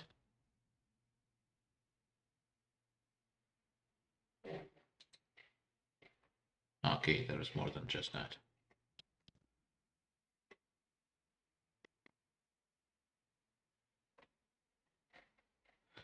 Okay, we're hitting a more usual developer's problem. So the problem is that I think it doesn't like the module. So some kind of modules is used by something.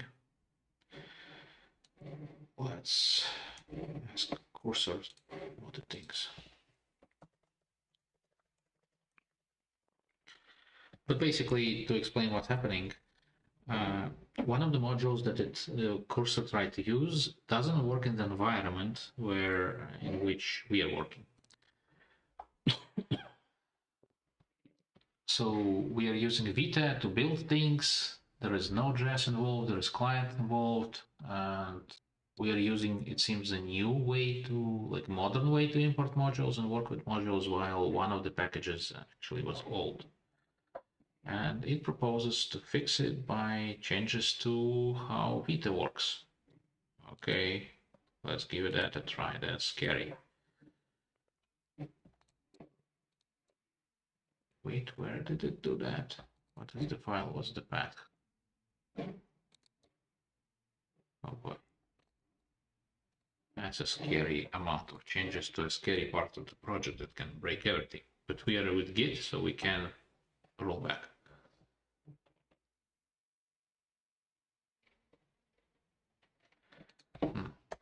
Let's try to do npm install.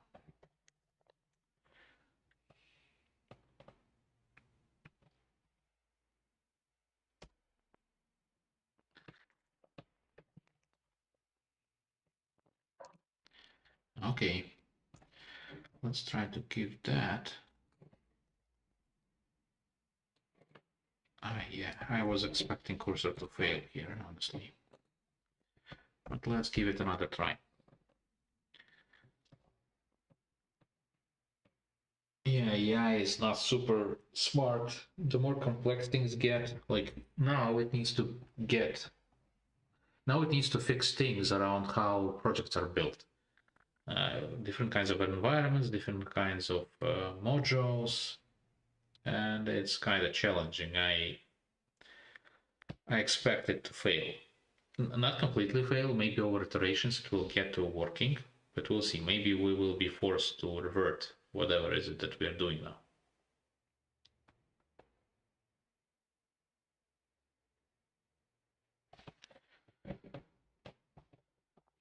Okay, let's see what it proposed. Oh, we need to install something now. A little bit more. Update the config again. Okay.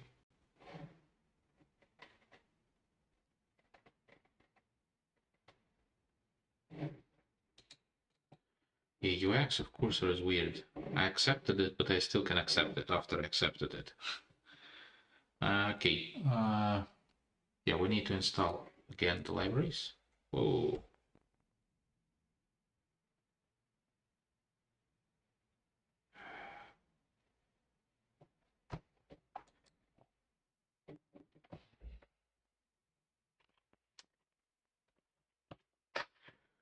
We're missing with the JS plugin React. Okay.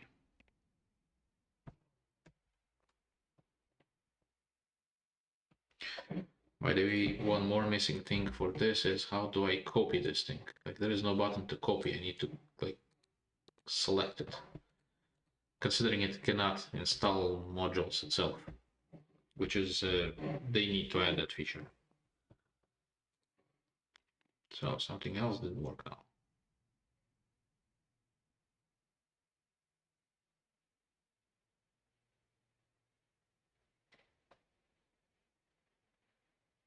But anyways, we needed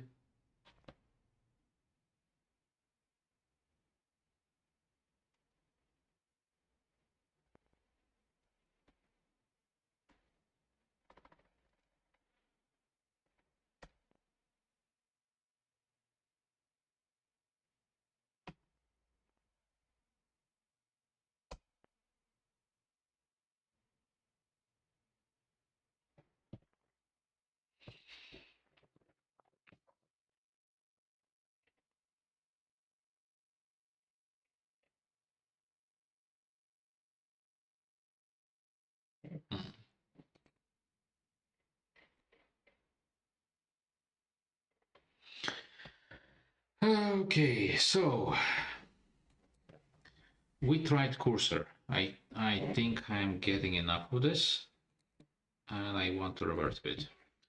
So we have a bunch of changes, some of which are to package JSON and configs of how the project works. No, sorry, rolling back. Leave that for now. So there were parts of it that were not bad, I think. I think everything, the biggest problem was... Actually, no, wait. Can we go back?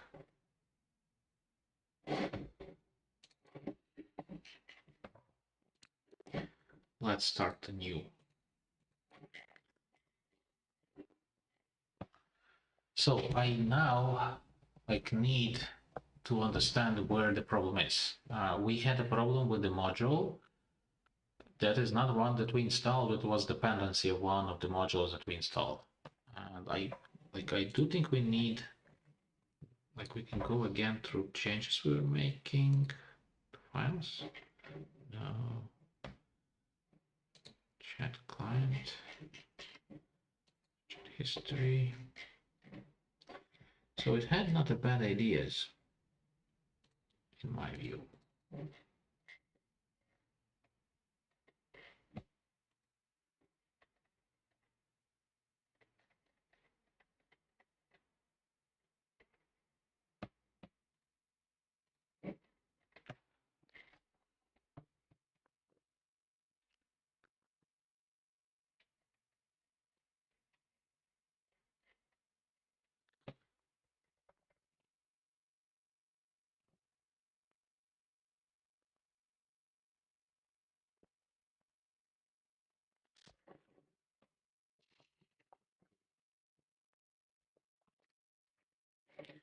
Let's go here and do what? Let's go see the history that is local. We just had the revert. Yeah, we had the rollback. So let's see. I think this part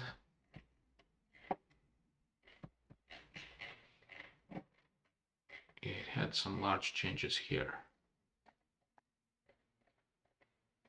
which are largely okay. I think so. There is export project button that does what? Handle export. Where is handle export? It goes to workbench. Export project is zip. This is okay. I think I do want to use that part.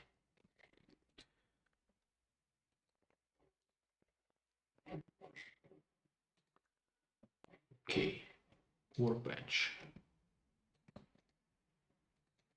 Show difference. So we use just zip and file saver. Let's not use file saver for now. I do want to use just zip.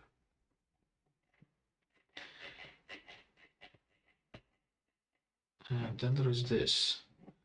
I do want to add this, but we will not be using file saver. So what was file saver? Save as. It was doing save as, right? We will leave that be. And just console log the zip blob. Okay.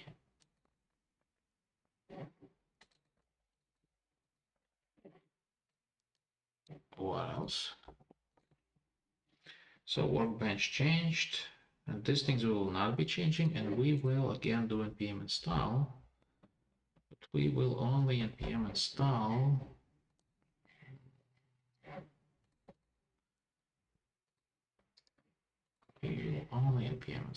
just zip and see what it's gonna do.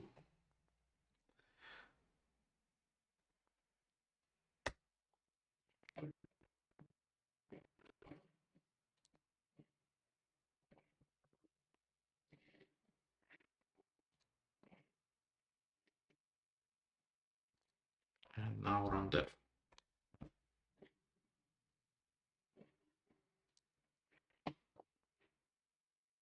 Seems to work now. So was it like okay, not really. Some kind of okay, so it came with Z. Now we know that the library that was used for the Z file was the one that failed. Okay, so we cannot use zip in this environment. Let's see.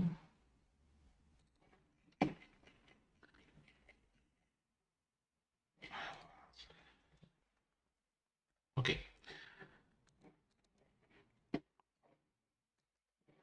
I'm honestly a little bit tired of cursor. Let's try ChatGPT. So I have beta/remix project with React. You want to use JZipler.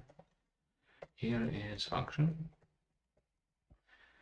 and I am getting an error. Let's see again what is the error.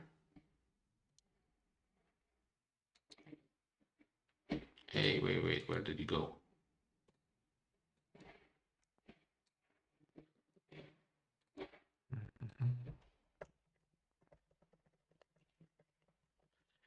do internet research for possible fixes or alternatives.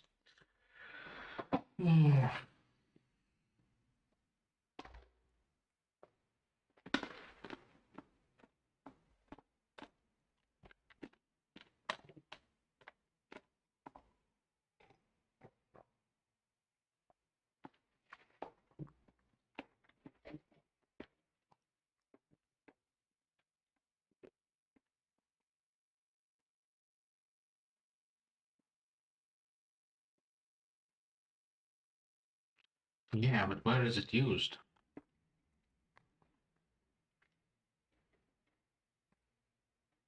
Okay, so it still speaks about polyfills, but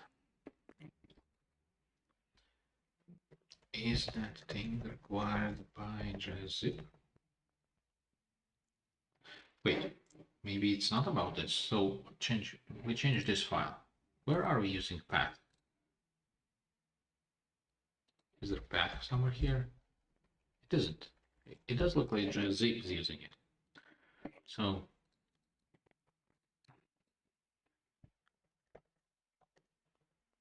I don't really want to spend now time on reconfiguring it to work with path.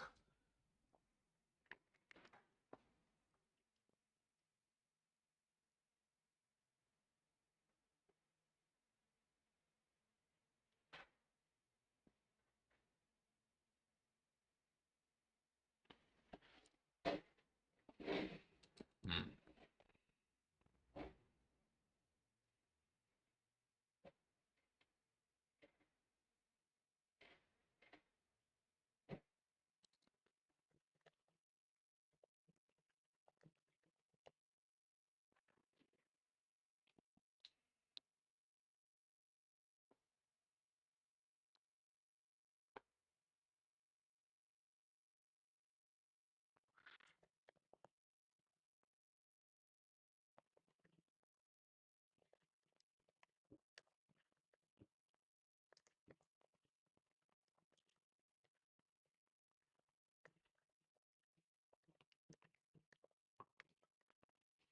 So let's try to ask ChatGPT to create for me alternatives. So how to use that thing without zip, which seems to have a requirement for a polyfill, and I don't want to deal with it currently.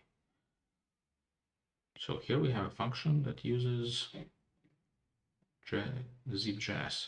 There's also Paco. Why do we need Paco if you used... Is Paco used here somewhere?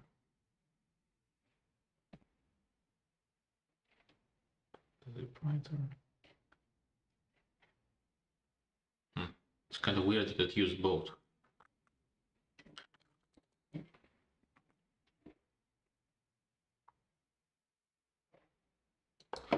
Make a version with just zip.js. So it seems like Paco is used for compression. We are not interested in compression. It's okay for us to have uncompressed zip file as long as it works in on archives. So here is pure version. Okay, let's try to use that. Let's go here. So there is export project as zip. Have a new function, but we're gonna use it like this. Project as zip. Oh, it's the same. Okay. So we will use that. Then we will import it instead of what we had here with zip. And now we will need to install it. Where the chat command how to install. We will not use Paco. Let's try that. Okay, something didn't work. Okay, it doesn't exist. What the hell? Yes.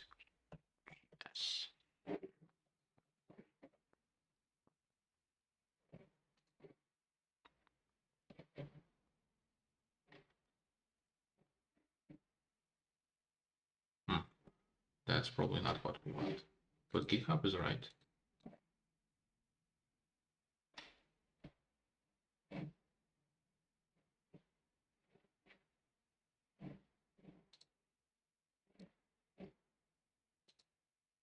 Huh.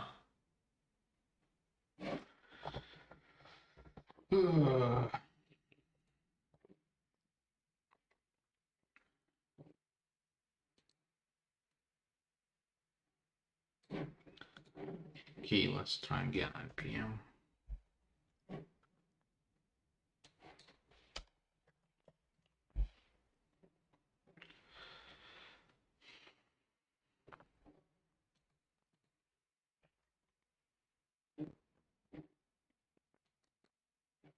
Okay, I think we actually need this.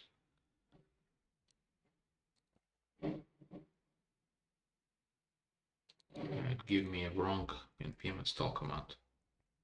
Oh, what?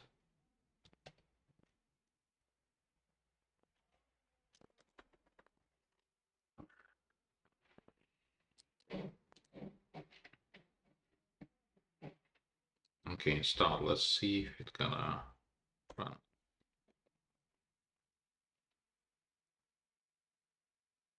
I still get module not defined. What is it this time?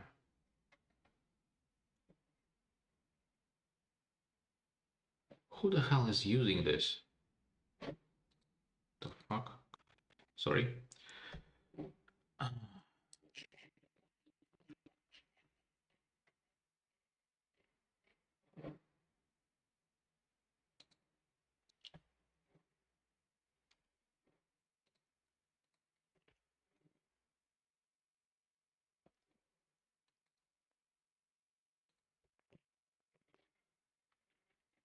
And if we don't use it,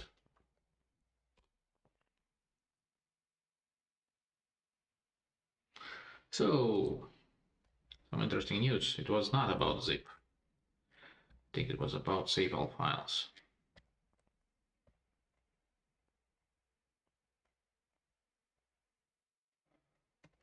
I think.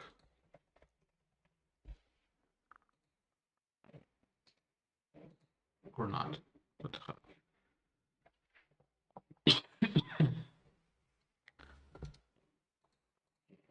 Or it was about this.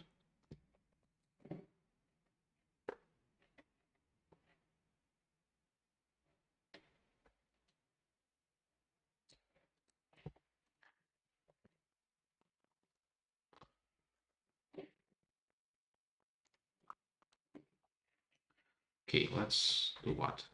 If it's here, but we shelve the changes for this.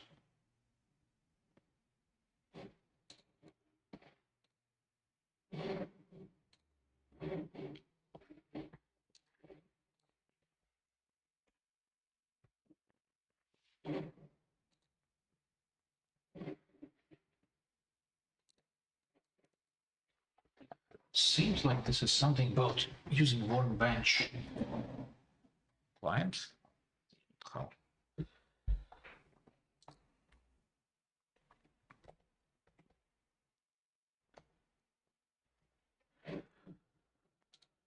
Okay, let's review.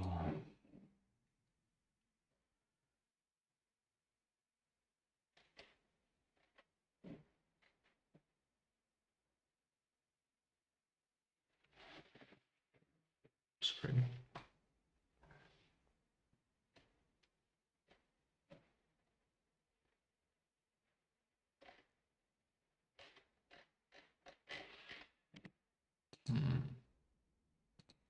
So what if we firstly restore, secondly go here and do this.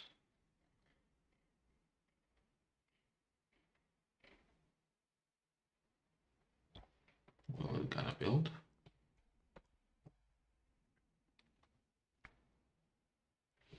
No, it's not. So I'm just wondering what the hell is breaking it.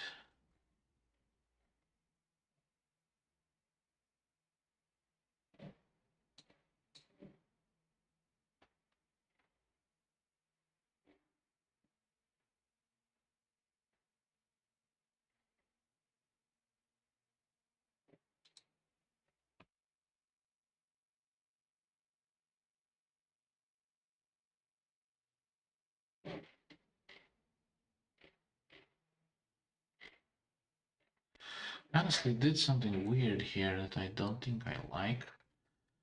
Let's copy the button, but let's remove back things like this.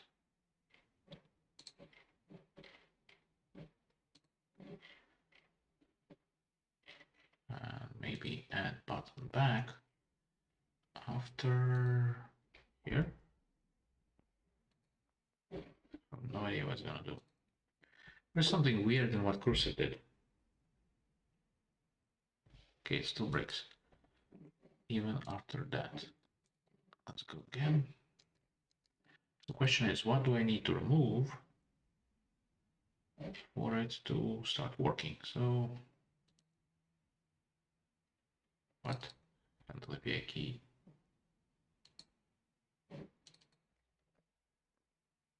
Okay.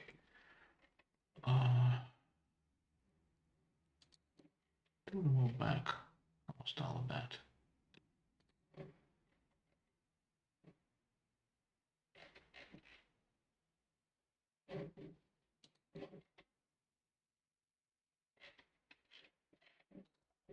What?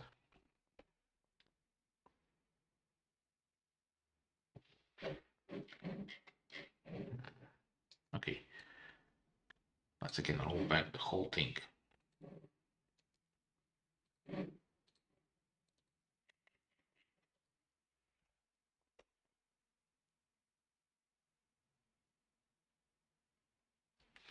So now it is working. Let's go back to history.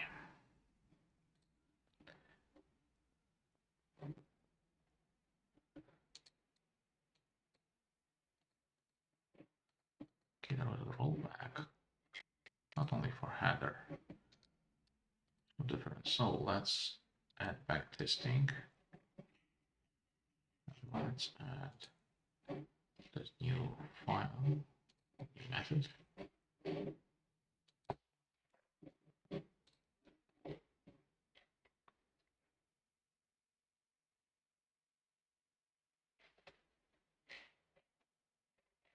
Seems to be working.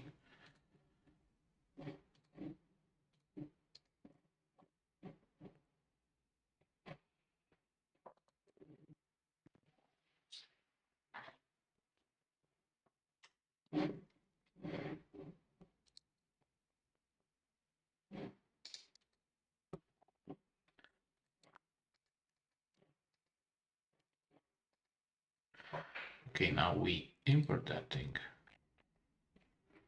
We add this. We add the button. Now what? Okay. So the moment we start importing libstore's workbench. Okay, what if we now revert the workbench part?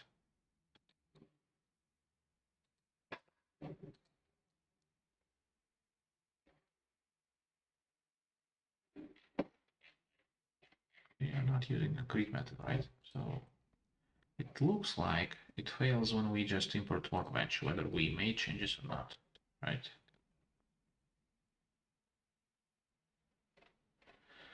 Probably because workbench, but where is workbench used?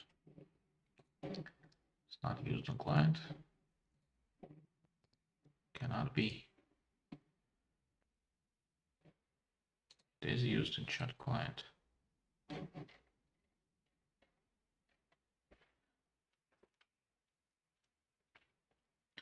It doesn't break things. Chat client is TSX file. So why the hell? What if we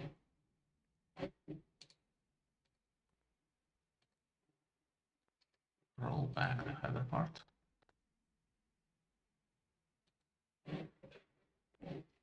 And go here.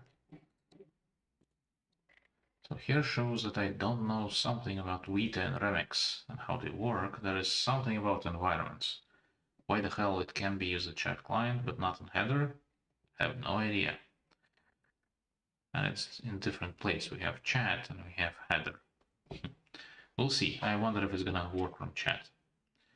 So I want to now restore again the code itself.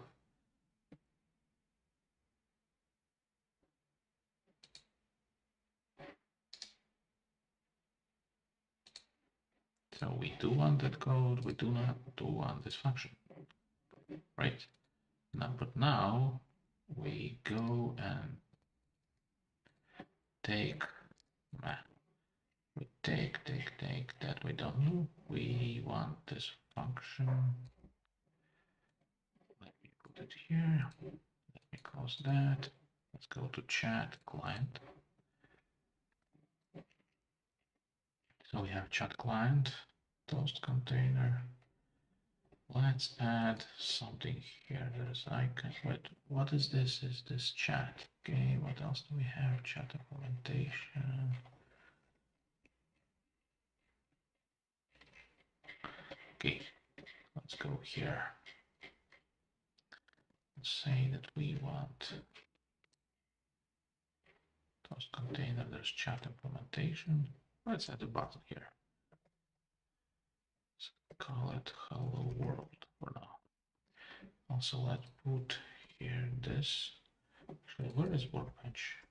Client used here. So it's in chat implementation. Okay.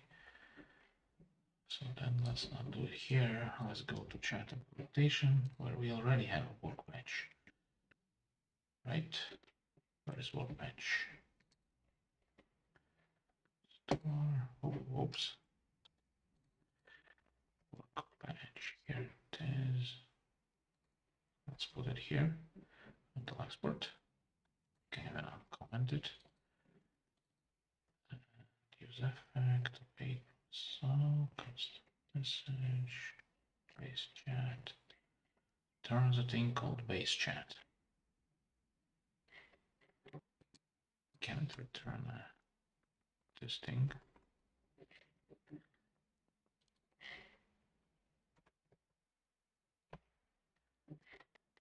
And in it, oops. There was button export. Okay. Let's jump to, let's see if it's building.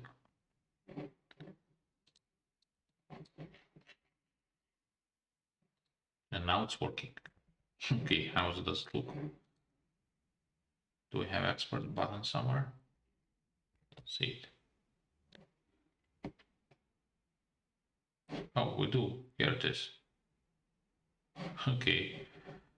It's not working in header, but it works in chat. I think I start to understand. Or not. Okay, so export. Let's see. Click. Do export.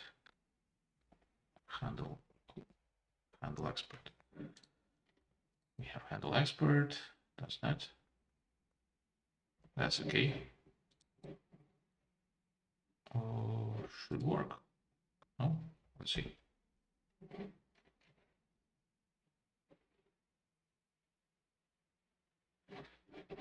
Let's do this. Console log handle export. Right.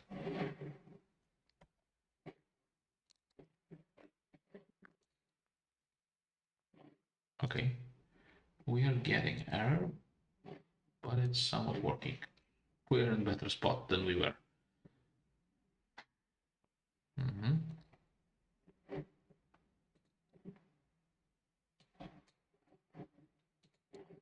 So what is the problem?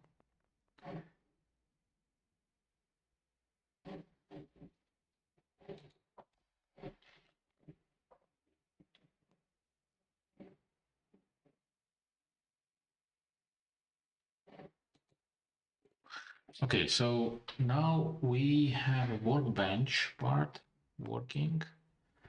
Maybe we can add just zip original change from cursor and see what's gonna happen now. So we have a chat history about this, right? Let's go and see.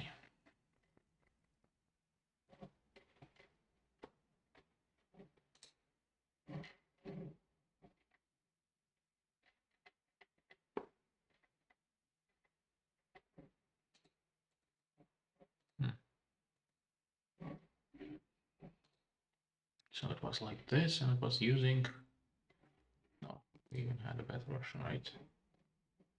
Yeah, it shows me slightly wrong version, what it did before. Yeah, that's why I kind of dislike UX, of course. Cannot really see things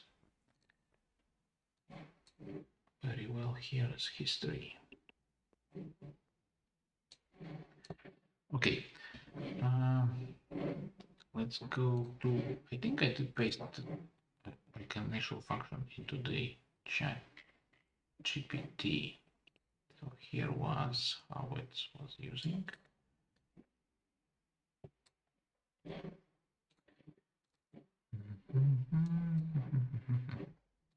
Go here. Let's replace it with what we had originally. We will need zip. Okay, we will need imports.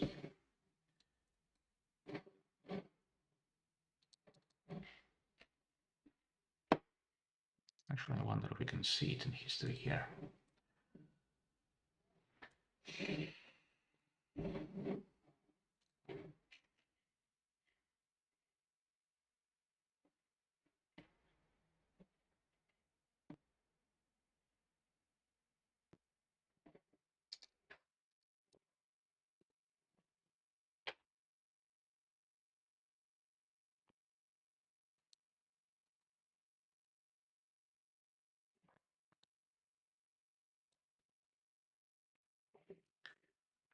So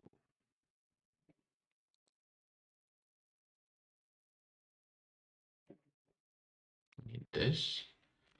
And otherwise, this is good. Yep. I think we did have npm install. Does it work?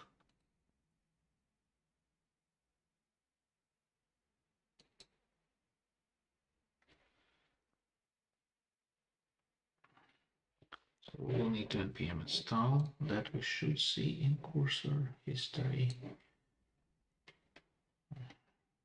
No.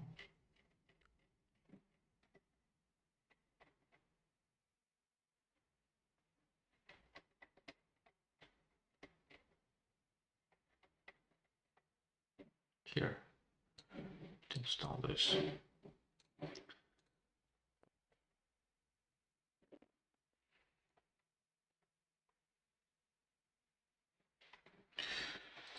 Okay.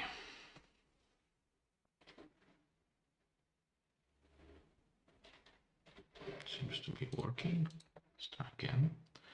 So what we need to do is need to do what?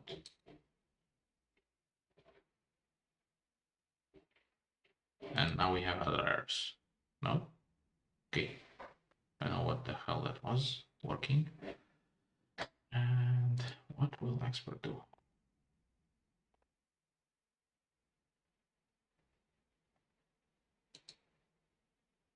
Yes, we are getting some kind of blob. Let's uncomment saving. We are starting to get somewhere.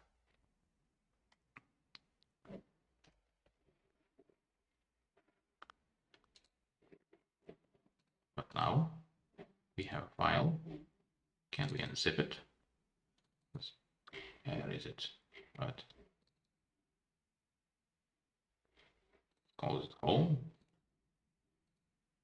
So what we have here is HTML file like this. It's some kind of hello world file. Let's try to go back again. And it's hello world here. Let's ask it to create more. Where does it go? What? I've closed the browser? What happened?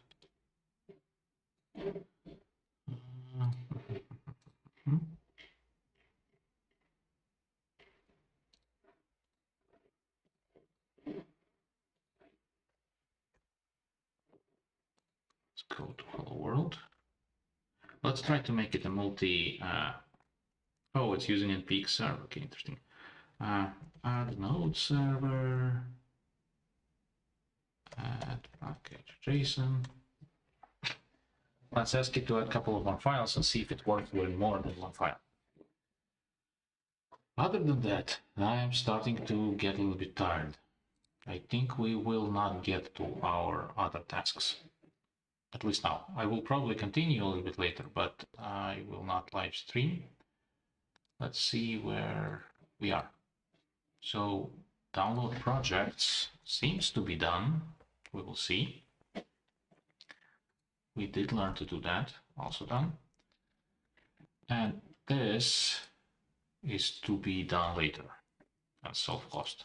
I think I will get there. Maybe then I will do another video that will not be live stream, just a pre-recorded video that will be short. Okay. Let's see. Load code. It did add a bunch of files. What if we export now? It's larger. We open, we see here, we go to project and we see a bunch of files and public file HTML, server, package, package.json. Let's see. Let's open package.json in development environment. Let's actually open that folder. Whatever. Anyways, stream is going by now for 2.5 hours. And during the time, we added OpenRouter. Actually, let's commit. Let's go here, and we have add ability to export project as zip file. Done. Commit, push, push.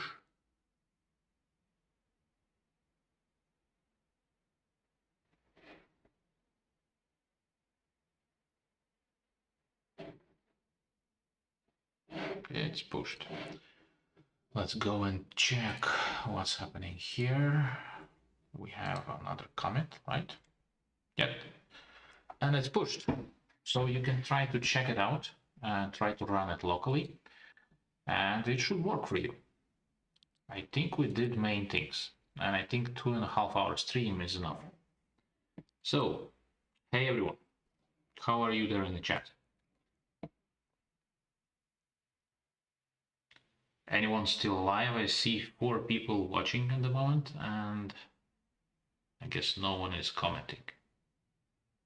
Okay, 5 people watching. Hey, newcomer. We're finishing the stream. By now we have a version that does use OpenRouter. We didn't get to allowing choosing models. I will get to it a little bit later. And also to self-hosting. I think I will also get to that a little bit later. But by now we do have a version that allows to export file as zip. We can open it and see the same files we see here in it. Here, project folder, same files. We have, let me show it as list so we can better compare. So we have public folder, we have index file in there, we have package.json and log and server, and for whatever the reason, we also have index file here. So maybe there is some kind of bug. Seems like it's the same file. Maybe there's a little bit of a bug how exactly it exports, but it does export the files. Thanks, Al Golden. And thank you, John Gold. Okay, so you do have URL. I will share it in a comment later as well for the stream. But yes, it finally works somewhat. Okay, see you later. I will do another video that will not be live streamed about this. That will be shorter.